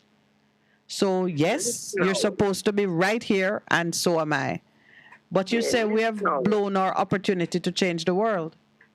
Yes, because right now we should have in the British Parliament a change law. You understand? We should have did it to a change law. You understand? We should never make them bastard they have them have over 400 years. And the fact them don't give us nothing. Yeah, them get everything of them last name, you know. You understand? All we have to do is just go with it. Because the queen, father's name was Alexander. You have place name after him. You have people named Alexander. Everybody, none of us don't have our original name. You understand? A clear English name, what we have. You understand? The whole of we should be doing something about this, man. We should be doing something about it. Because, you know, with them have 400 years. I'm pretending that they are so far. You understand? We should never take independence. We should have got school up there. They have site now. We still put a school up there. My people want to go there. We can't go. All right. Even when them say them, they don't give us. Forget the visa. We try to stop it. We should have to come out and make them stop that. You understand? Because we were coming like a crab in a barrel. We're stuck, we cannot travel. Elaine. Elaine? Yes, I'm listening. Oh, you sure? Because you just attack and thing. So you continue to say, as your point is that we would have been better off aligned to England as a colony, not as an independent country. No, of course. All right, but a lot of people. All right, the jury is still out. But Elaine, the jury is still out on that. So, all right. But the other thing that you have made, which is an important point, the way that we deal with each other, the way that we treat each other, we must not be like crabs in a barrel. We must look out for each other and accept that principle. Listen, no, but listen, that after because we stuck that after With what? No, listen, none of the Caribbean countries should never take independence. All right. I'm we will be on them equal up the same way. You're talking about going back to federation. Elaine? There's one thing I agree with you on, Miss Elaine. I don't agree with you that we could even force Britain to continue in a colonial relationship with us. You can't force, you couldn't force them to stay in that relationship. Huh? We're still underneath. No, we're not. What you mean? Listen now. From freedom from them the top slave people. God, listen. Why Mama Marcus Garvey never forgot go for them things there? Because Marcus Garvey probably think it out. All Marcus Garvey was fighting for is equality. You understand? The same right for the black man, where the white man have the black man to have it, and black people to just know themselves. But there can be no equality between a slave and the slave owner. There can be no equality. No, but listen, but now when we take independence, we wasn't no more slave. That's what I'm saying. We was free people. But a while ago, you're saying we're still living under it. So what? A while ago, you were saying we're still living under it, under the colonial relationship. Yes. So how would there be equality if the life we're living now is in any way the consequence of our colonial past? How could there be equality? Them would have to school, I would have to go to college there. But you can't force them to do that. I would end up in the house, so. You can't. Jamaican end up in the house. It's not a lot of them, but you understand? And the Caribbean, yeah. All right, my dear. Thank you very much, Elaine. There's one point Elaine made which I think we should just lock into for a moment. She said that Jamaicans should change the world. Let's use it that right. It's in our place. Of course, she was saying do it from in the House of Parliament in England. But if you look at the model on how the Jews were meant to change the world, you'll see that is the same calling that I would say is on Jamaica. I will explain after this call. Good morning and welcome to the Morning Connection. Yeah, good morning, Pastor. Good morning, Mr. Good morning, Raspal. Good morning, the diaspora. Good morning to the whole world. Yeah, Raspal, what's up? And everybody, yeah. The lady, previous caller. Just now, yes, Miss Elaine. Yeah, one of my favorite caller too, She's a nice lady. But she needs to do her research and get her things together the right way. That's when she comes. She can, But anyhow, you see, the independent that she talk about, yeah, British did want really done away with it. Yeah, and we know that, So it made our go nowhere with we did a flip-flop on. The only problem is that, you see, from them give independence, the bad politics will start to practice. And it starts from Bustamante. So it becomes a culture. It develops a culture now in the car.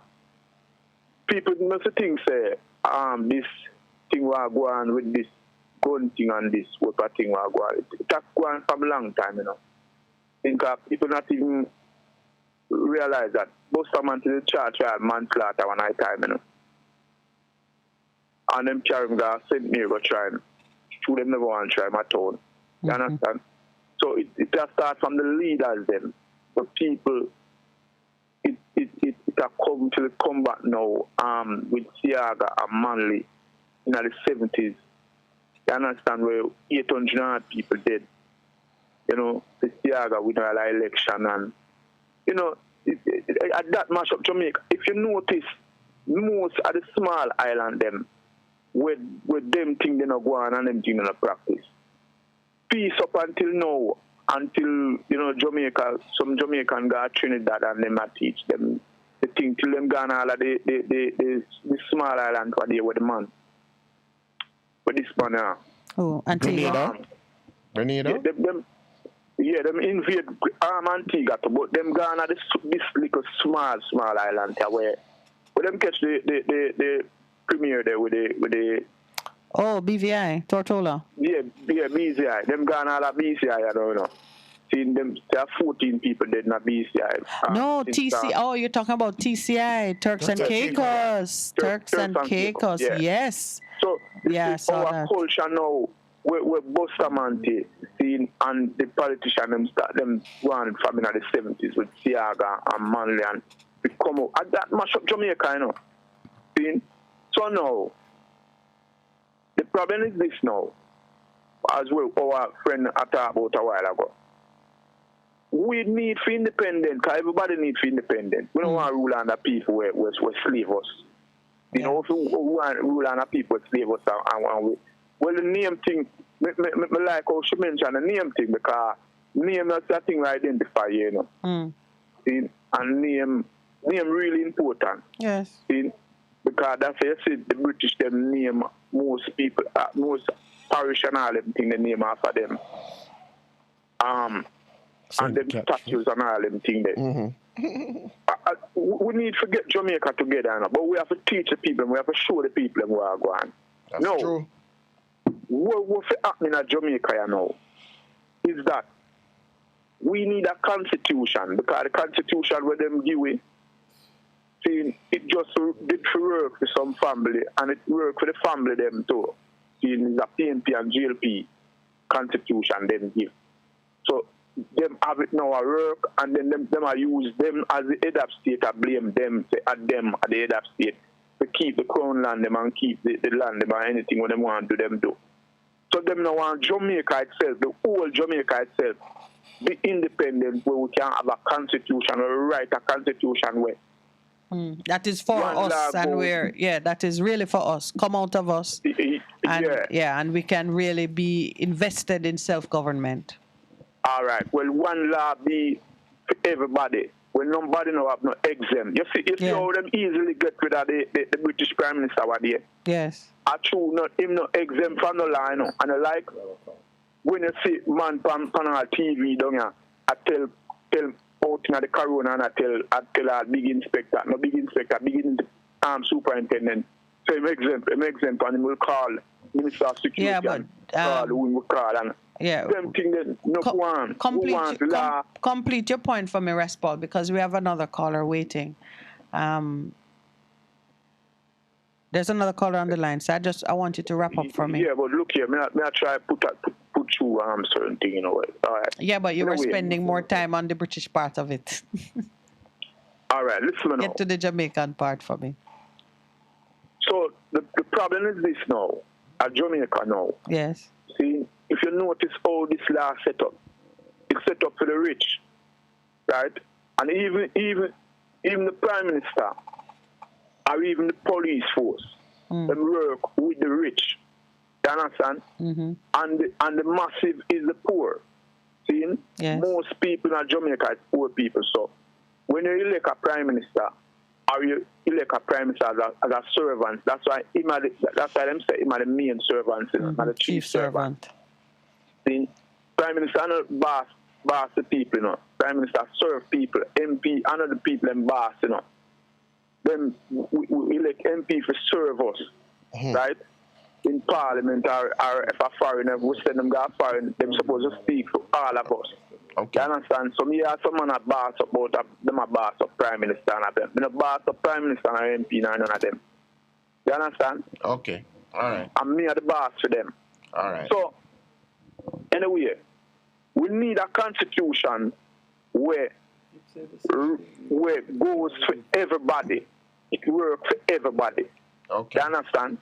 If we don't reach that level there, Jamaica now go nowhere. Because you know why? The youth them are going to look up and see people get rich by stealing taxpayers' money. All right. And enrich them friends, enrich them family. Okay.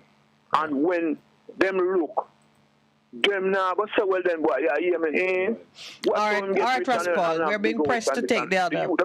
We have to take the other call now. Thank you, my brother. You've covered that ground already. Thanks very much. Good morning. Welcome to the Morning Connection. Hi, morning. Good morning. How you guys at? We're all right, Corey. What's up? I'm here, man. Mr. Mahfood, I listen to you. Okay. Mr. Mahfood is listening to you. Look come like you tell Mr. Mahfood what you must say. I mean, it is common sense, really and truly. Okay.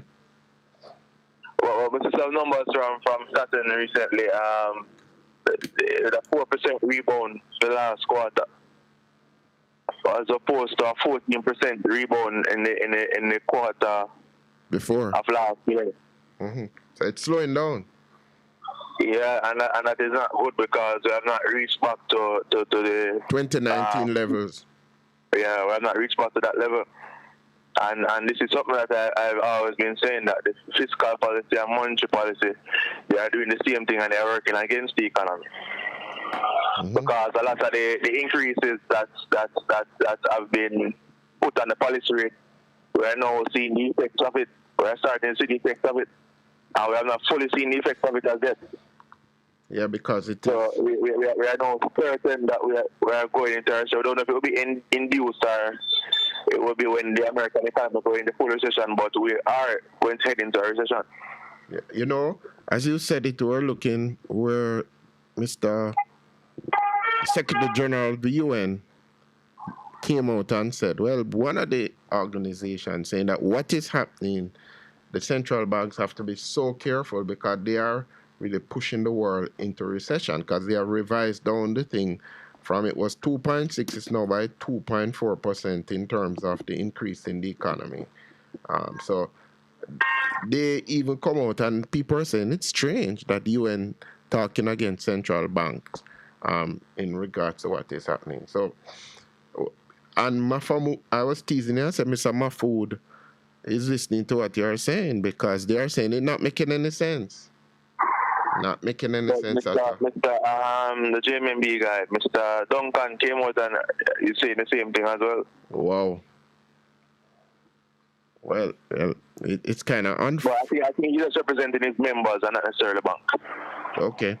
But it is having a major effect on people's lives because when you do that, you know, as somebody pointed out, for every basis point you move, the debt increases. And I wonder if they're recognizing it, and the debt is ultimately going to be paid for by the people in the country. And that is just the simple truth of it. I mean, I don't know if that's why they say that the primary surplus target should be 7%. I don't know. Right. Well, Mr. Biles, it is the BOJ will say that there is some method to his madness. But a lot of people are saying world over it doesn't seem that way because when people are saying earlier the extra money you put in the economy, I'm talking about U.S. economy, you're going to get a problem. They are seeing it now, they're trying to pull it back in. Can you wait? We are up on the break course. If you can just wait as we take the break and come back. All right? Okay.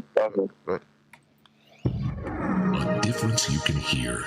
A difference you can feel. Best FM, keep listening. Come in, my DJ, and give the people the information. Hear this: if for a hurricane come, you have to go through a list of things where you need and things where have to fix, like your roof, your doors and your window them. Buy your nails, hooks and fasteners and fix them. Get your hammer, your pliers, your rope and your wire. Stack up with ply and a holy palumba. Plastic tarpaulin and plastic bag. Kerosene stove and a coal stove. Kerosene lamp, matches and candle. Yo, trim the tree them and clean the drains. That's how you prepare before a hurricane. Be prepared. Prevention is better than cure. Better listen to ADPEM. A message from the Office of Disaster Preparedness and Emergency Management. For a better choice in all your electrical supplies, A, authorized 3M dealer and better brand names. B, better service including free island-wide delivery. C, all major credit and debit cards accepted. It's ABC Electrical Sales. Shop number 8, Hagley Park Plaza, Kingston 10. Open Monday to Friday, 8 a.m. to 5 p.m. Saturday, 8 a.m. to 4 p.m. We make your electrical jobs as easy as ABC. Call 754-3825-8 or fax 754-3659. ABC Electrical Sales, for a better choice. Half a tree, 100, half a tree. Bossy, how do I take taxi star? Jano, I want to tell you, say, 2 months now, my transmission mash up, you know, and I check everybody and can't hear nothing positive. Yeah, hear me? Yeah, waste all that time I shop around and never call the experts. Winters Auto have them. Them have over 35 years of experience and them diagnose a problem and get back your transmission brand new. For them service excellent and efficient. Trust me, man. Yeah, hear me? Call them at 929-7040. Or go to them at 106 Maxfield Avenue, Kingston 13 and talk directly to the boss. Just tell them I'm me, send you. Wow, you big star. Yeah, man, respect my boss. Yeah, try calling, cause trust me. Winters Auto Spares and Repairs, good afternoon. Ah, what a relief. Best 100 FM is the authentic voice of Jamaica, promoting your prosperity with better vibes and better music. Let us promote your goods and services for you. Advertise with us. For more information, call our office at 876-276-8935. That's 276-8935. The Morning Connection is not your usual talk show. We aim to stimulate discussion and chart new paths to self-empowerment. So please join us, Minette and Percy, on The Morning Connection, Mondays to Thursdays, 6 a.m. to 10 a.m. on Best 100 FM. It's good, it's better, but nothing beats. Best Welcome back. Corey, Yes, are you still there, my brother? How are you? I'm okay, man. All right, so Pastor has taken a comfort break. So it's me and you. What were you sharing with him now before we took the break? I was speaking about the numbers that started released recently for the last quarter, where the rebound was about 4%, coming from 14%. And I'm saying that is definitely not good at this time, because they're not yet back at 2019 levels. Yeah, but is it surprising? I mean, I could never be surprised. These are things that have been into all along. And it does run counter to the public expressions of confidence and growth that you're getting out of the political quarters. You know, we're still doing a thing where we report numbers out of context. The numbers are sitting over there, and people are on podiums saying a different thing, giving an impression of good health when the numbers are saying otherwise. But I thank you for raising it, because it does take people like yourself to draw attention to the truth. We are feeling it. Some people are feeling it, that there is no growth. We have not gone back to even where we were before, and we may never go back to where we were before. I saw some numbers coming out of the logistics trade. They said the headline was that Jamaicans should benefit from reduced cost of shipping. And they said during the pandemic, moving a container had gone up as high as $20,000 US dollars, and now it was trending down and was at $9,000 or $8,000, but it used to be $2,000. So it's still way out. So I mean, that kind of number, that kind of variance, is going to be reflected in the final numbers. I don't know that we will ever get back there. But also you have risk pricing as well. Naturally, because everybody knows that it happened, and it is recent. This is not even risk pricing anymore. It is so recent that it becomes the real price. So the price coming down is going to be very sticky. Well, because of what you mentioned, the price coming down, but nobody is going to move at that pace, because they're kind of keeping their eye on what's going on in Ukraine. There's a war, there's going to be something else, there's going to be bad weather. So I need to price at a point where I can replace this good at twice its value. And that's what they do. And that's what they're doing. That's what they're doing. Yeah. So, you know, when we say these things, we have to immediately remind people that every imported item that you consume, you've got to look at it and begin to kiss it goodbye and figure out what is the replacement locally. We have to do that. And as we talk about growth, let's quote the figures. Economic growth for 2021 was $13.64 billion, a decline of 1.2% from 2020. But listen to this now. Jamaica economic growth for 2020 was 13.81 billion, a 12.75% decline from 2019. So we're not go back there yet. That's what Corey was saying before you came back, that we're still not even back to 2019 levels. Yeah. And 2019 levels were not great. We're not great yet. So that's the challenge we're having. Yeah. And one of the things is I think in 2019, the numbers were coming down before the pandemic. Yeah. So in pandemic, it was like a blessing for the government. Yep. Wow. Reality. And when I think we are politicians who don't understand these things. As a committee is where the minister of finance and the BOJ governors and the right questions are not being asked. And I've asked the politician, why is it that the people in these committees are not properly researched? And he's making the excuse that the meetings are kept impromptu, so they'll get a message today that I mean tomorrow. Yes. But I'm saying that you should be prepared because this has been happening from the previous before this election. This has been happening where them keeping meetings and they tell you today's a meeting and keep 1 o'clock today. But so you have to be prepared. Yeah, but you make a point here. When things are being discussed in the public space, the lack of preparation would be evident, and persons may lose confidence or gain confidence from how things are discussed and presented. That is just, to me, like that is just one version or one perspective of things, because the truth is running in the background all the time, and one might not discuss it or call it out, but life is continuing. And one of the things that we need to do as ordinary people living and moving, we need to keep our finger on the pulse of the real life, what's going on, and take decisions based on that, not on what we hear being said or being discussed, or the posturing that takes place, or even what you see on the front page of the newspaper, because everybody is running a PR campaign either to keep power or to get power or to just create confusion. I mean, I like my friend Bobby, and he's seeking a job. Well, I mean, I hear you say your friend, and that frightens me. but you get my drift. You get my drift. The words that come out of his mouth now are, and you have to assess them based on his current situation. Yeah. Yeah. All right, my brother. Thanks for calling us. I think we have someone else on the line. Thanks. Good morning, and welcome to the Morning Connection. Good morning. Welcome to the Morning Connection.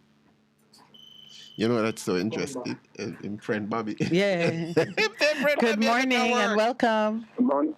Now look at work. Good morning. Good morning. How are you? We're well, thank good, you. Yes. I just sharing a number, but I thought that I would have the person who controls the switchboard would have me for a while. So I was surprised. So you're surprised. It's because there was another call ahead of you, but I think that call dropped. Okay. Yes. Yes. As we were talking about, a colleague yesterday was talking about the school. Yes. And the problem that we have in the schools. And everybody right now is wondering what they are to do. But I know that there are standards that are set by the scriptures. Yes. As I was saying yesterday. And if we do not segue from it, but what we do, we tend to put a spiritual connotation to it and believe that, I don't believe in this God. But if the principles are laid down and you follow it, then the problem that we are finding now in the schools where teachers are saying, it's not just because of the pay, but because of how we are treated as teachers. And we are scared to even talk to the students, and because if we do with them, and if we don't with them, because if we speak to the children, then the family is coming for you, and if you speak to the children, the government is coming for you. So we are at a caught between. to go left now, right? Yes. But as I was saying yesterday, the problem is that if we just follow the blueprint, we can, we're not going to say everything is going to be perfect, because people have choices and they will do whatever they see best for them, even if it costs them their life, they will still do it. But at the end of the day, the person who is thinking positively will follow those principles. You know that when, I don't know who you are, I know how old the gentlemen are, but I know that maybe 30 years ago, 40 years ago, it was like this. Well, different problems. Yeah, and some might say a week ago it wasn't like this. The truth is, it is a dynamic situation, and for you to maintain stability, you have to anchor yourself to something. And you're saying there are some principles that we can find in the Bible which give you a place that everybody can find. It can be a compass for all. The administration, because there's much in it about how leaders should behave themselves. Families, in terms of how you raise your children. And the children themselves, in terms of the obedience, the respect, and the honor that you should understand and display. Yeah. All right. One more, a couple more things. Go ahead. Quickly. All right. When every time that we have elections, right, the politicians will say a lot of good things. Mm-hmm. But when they took up office, it seems like they segue from what they said, and it comes like they don't remember what they have said. Yes. And I'm saying that when the Prime Minister won the election, he made some speech. A wonderful speech. A lot of people sound very good, knowing that he was a young person on the horizon and he do a lot of changes. Mm-hmm. Now, I'm saying that, yes, while I see a few changes, yes, and a few things seem to be working, even through the corona, I think he did some good job in managing it during the process. Mm-hmm. But in terms of corruption, I don't see anything. If everything, it feels like it's getting worse, because it feels like these people who are in Parliament do not recognize that the people of Jamaica are more informed. Yes. Because when we're small and we never have the social media. Right. So the information that we are getting, access to information was limited. Right. Yeah. So what are they thinking? Really? Yeah. Indeed. When they continue to do these things, I expect that we must just continue to vote. Let me tell you something. If anybody ever make a mistake and come on my yard, come put anything on my back, me, I'm going to have it out. That's all? I mean, I understand. But you do to exercise your right to vote. That's what you're talking about. Yes. Yeah, I have no right to vote. Yeah, but you can reject the empty promises. It is a matter of how you get involved, and I pray that you will get involved in some way. Like and even just what you're doing, sharing your perspective, and let's teach and open the mind and the understanding of others so that better choices can be made. But I believe that the Prime Minister and the ministers are sitting down and listening to these programs and getting some feedback. Yeah, look at the bridge, this river that they say run between Manchester and St. Elizabeth. That has the Troy, right? Yes. I am saying, why can't the two politicians go together and put away this so-called, but you have to get people to procurement. Yes. I am saying you're going to be dead because of procurement. Well, political party comes together and say, well, for the program, just get the best person suitable for it. Yeah. And we decide it, and we decide this, and later we not see no corruption come up. Yeah, but let me tell you something. They do it when they want to do it. Don't let that fool you. They do it when they want to do it, because according to the government system, they can do emergency procurement and because of emergency. Yes. Yeah. They can. So, yeah, man. Yeah. Yeah, see, they had another point. We have another caller, so, yeah. One more quick point before you go, please. Yeah, man, go ahead. The gentleman that called yesterday, see, and he made the point about what the man from people, the minister on the table. Yes. And the way he come across, I thought it was a bomb. Oh. When you finish asking the question, you could not give you an answer. No, I'm not saying that people shouldn't criticize, but you must criticize not because you're a PNP or JP. Criticize because something is there for you to be criticized. Be intelligent, man. Yes. Don't blame people for thinking that It's not. Well, and I tell you, that is why we strive to be balanced. Absolutely. Yeah, and it's the best we can do. Thank you so much. Have a good day. God bless you. Good morning. Welcome to the Morning Connection. Good morning, Miss Minette. Good morning, sir. How are you? Yes, connection with this station, man, is very, very hard. On this side, I call up from last month. Whoa. I'm complaining about the connection. There's no way we're not getting any of that station across here. I don't know. Where are you? People, but I know I am. Yeah. Where are you? I'm in St. Anne. We're in St. Anne. Mount Moriah? No, I'm in Priory. You're in okay, all right. In Priory? Yes. It should be better in Priory because we have, there's a tower at Huntley. Huntley? Yes, and I was thinking it maybe it's the Banana Ground. There's one in Banana Ground, which is at a higher elevation down in the valley, but it should be better. All right. The producer is making a note. There's one in Lilyfield. Yes. But I don't know how come. I've been trying so hard and just can't get through. I tell you, weeks now I don't hear these voices. Oh. I don't hear your voices.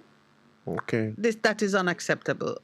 We're making a note of it because, there's going to be, it is going to get better. There is already a move from a national level, international level really, to use a more digital network for radio broadcasting. Yeah. So persons won't have so much difficulty, getting the signal. It is going to change because having access to information and radio is returning to a place of prominence in making sure people are connected. But what you want to share with us this morning? It's been a month, so you must have a lot to say. So much pass us by. He pass us by. And thank God he never hit us because he devastating way what him carry on over just beside us here. Yeah, in Cuba and Florida. We are always, I just hope that Jamaicans understand that it is the blessing of God. There's nothing else that you can attribute that to. We are looking and seeing all kinds of tragedy, climate events in other countries that devastate them. And somehow it's not because Jamaica good. Mercies of God. The mercies of God. Grace. Yes. It's His grace. Let me say this. I was watching news last night, and two ministers come up talking. And, and I don't think that they state their thing properly, because you know what? The Minister of Education was saying that everything started from the home. But I don't believe in that. Because if frustration started from the home, you have to see frustration start from somewhere before it reaches home. Before it reaches the home. Oh, my Lord. Yes, the circle of life. Yes. Yes, exactly. So when we're going to blame it on the kids now, just because of the tragedy that happened to those two kids, it's really, really heartrending. And the other one, I hear Minister Mackenzie talking about garbage truck, and he's putting it in a context like it's their money buying those trucks. Mm-hmm. That's how I hear it coming across. But I saw them believe, man, for their money. That's why them can take it and put it in other things, forgetting that they are custodians of our money. You see what I'm saying? Yes. That's how I see how we put it, I don't know what's wrong with these people here. They ask us. They come and beg and defeat us for the job. Oh, we can do the job. And when they get the job, they can't do it. They just feel the people of this country very miserable because you know what? If you can't protect your citizens of this country, what good are you? What good are you as leaders? Security, my brother. Security, yes. No good at all whatsoever. Because when I look, and I was looking on a show and I look and see Morgan Heritage. There's Morgan Heritage I want to come across. And when I look at the people, when I look at the crowd, You know, that I know those guys on stage there singing. And when I look and see, that is Jamaica. Jamaica. You know, I see the sea of people who they appreciate them. And when I look, tears run out of my eye when I see what's happening in this country right now. Did you see any news last night about Jamaican gangs in one of those small islands? In Turks and Caicos. But you know, I want to say something on that score because as I saw, this is the white governor, and I make specific mention of his color because of what I'm about to say. I didn't have to wait for him to make the statement. As he began to speak about the unprecedented levels of crime in Turks and Caicos Island, I said to the producer, he's my witness, he is very shortly going to blame it on Jamaica. Yes. And I didn't hear all of what he said, but I did hear him. Something was going on in the kitchen. I was in the kitchen, and something, and I couldn't follow all that he was saying. But as he spoke about the 14 murders and so on and so forth. But here's what I know in my spirit. Turks and Caicos fell into a state of moral decline because of various financial things that were going on, shenanigans. Okay. The UK government put them back under home rule. And Turks and Caicos now have an unprecedented level of violence under the white man home rule. Because he's a governor that they have, that the governor is running things. I'm just speaking in a parochial terms. Under his watch, this thing is happening. Do you think they are ever going to say anything else about what is causing that in Turks and Caicos other than that it is leaking over from Jamaica? Not saying Jamaicans not there. Jamaicans are everywhere.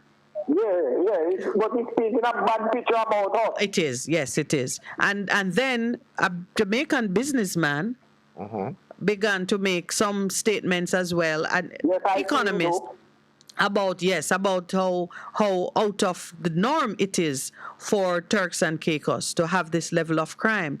But I'm saying to you that Jamaica and Turks and Caicos have had their relationship from, we saw Olint, the Olint man was incarcerated there.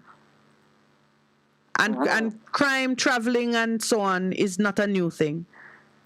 The most significant change that has occurred in Turks and Caicos is they have been they've been put in the naughty corner by the UK, and the governor is in control of their affairs. And this is what is happening there now. I'm just giving you that perspective on it because while I know that we're bad and terrible and we love to carry with bad behavior elsewhere, we also are people who, when we go to a place where we can prosper, we prosper. We no bother spend time and make trouble. As you rightly said of Favour Williams, Minister Williams spoke about, misbehavior coming out of the home. And you rightly said conditions in the home are influenced by external factors. You caught me now. I wrote it down. Does frustration really begin in the home? External factors that influence home environment are listen, man, when mommy and daddy come home from the terror of what goes on the street and they have little patience and little time to attend to the needs of their children and their family, there's a price that all of us have to pay. Exactly. I thank you, sir, for your contribution. Yes, and I just want you wonderful people, to keep up a good work. Thank you, we're trying. Tell you something, the word of your mouth, the word that come from both of you, it's so soothing to our souls, because we are going through hell. People definitely are scared of going out, You remember this song they were playing? I don't remember the artist who sing the song. Do you can swim on any beach you want to? Can you go out late at night? Those things are creeping up right under our heel, under our heel. All right. Words of wisdom. Thank you. But keep the faith because there's a promise and we're moving towards it. All right. I want to just look about that thing. Yes.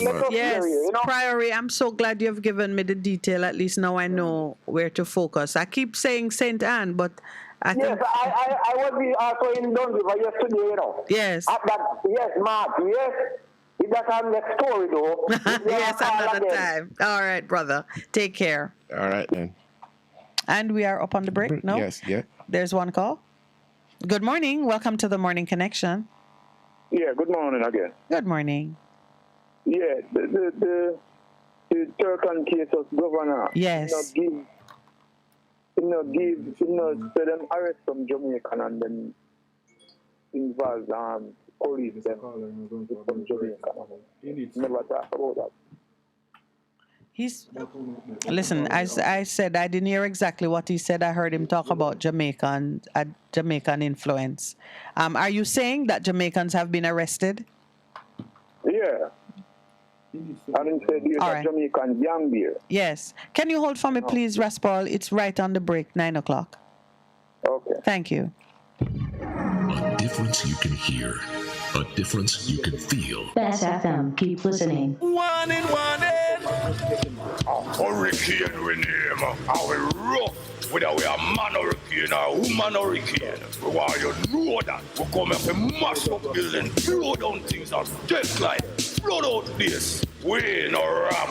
We no respect no one. So don't take no chance with we. Listen to Hot Prem and prepare. Hurricanes do happen, so be prepared. Yes, be prepared. A message from the Office of Disaster Preparedness and Emergency Management. Half a tree, one and drive, half a tree. Bossy, away I do I take taxi star? Jano, I want to tell you, say, 2 months now, my transmission mash up, and I check everybody and can't hear nothing positive. Yeah, hear me? Yeah, waste all that time I shop around and never call the experts. Winters Auto have them. Them have over 35 years of experience and them diagnose a problem and get back your transmission brand new. For them service excellent and efficient. Trust me, man. Yeah, hear me? Call them at 929-7040 or go to them at 106 Maxfield Avenue, Kingston 13 and talk directly to the boss. Just tell them I'm me, send you. Wow, you big star. Yeah, man, respect my boss. Yeah, try calling, cause trust me. Winters Auto Spares and Repairs, good afternoon. What a relief. For a better choice in all your electrical supplies, A, authorized 3M dealer and better brand names. B, better service including free island-wide delivery. C, all major credit and debit cards accepted. It's ABC Electrical Sales. Shop number 8, Hagley Park Plaza, Kingston 10. Open Monday to Friday, 8 a.m. to 5 p.m. Saturday, 8 a.m. to 4 p.m. We make your electrical jobs as easy as ABC. Call 754-382-528 or fax 754-3659. ABC Electrical Sales, for a better choice. Looking to clean your vehicle super clean? 123 Clean Car Wash, located at 2 1/4 Osborne Road, Kingston 10. Entrance on Grove Road, below Tropical Battery. They wash and vacuum, undercarriage wash, engine wash, polish and compound, shampoo and detailing. Call them at 876-631-3400. 123 Clean Car Wash, the best in the business for a cleaner wash. 1, 2, 3, believe me, it's so easy. 1, 2, 3. Best 100 FM is the authentic voice of Jamaica, promoting your prosperity with better vibes and better music. Let us promote your goods and services for you. Advertise with us. For more information, call our office at 876-276-8935. That's 276-8935. The Morning Connection is not your usual talk show. We aim to stimulate discussion and chart new paths to self-empowerment. So please join us, Minette and Percy, on The Morning Connection, Mondays to Thursdays, 6 a.m. to 10 a.m. on Best 100 FM. It's good, it's better, but nothing beats.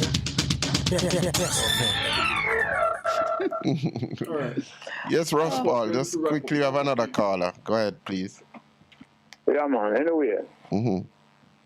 Oh, you were pointing out to us that the governor made mention of arrests. Yeah, about some gang and them thing there. Yeah. But anyway, I'm not really stressed about Turkan. Yeah, that's about the bridge. I tried. Yes.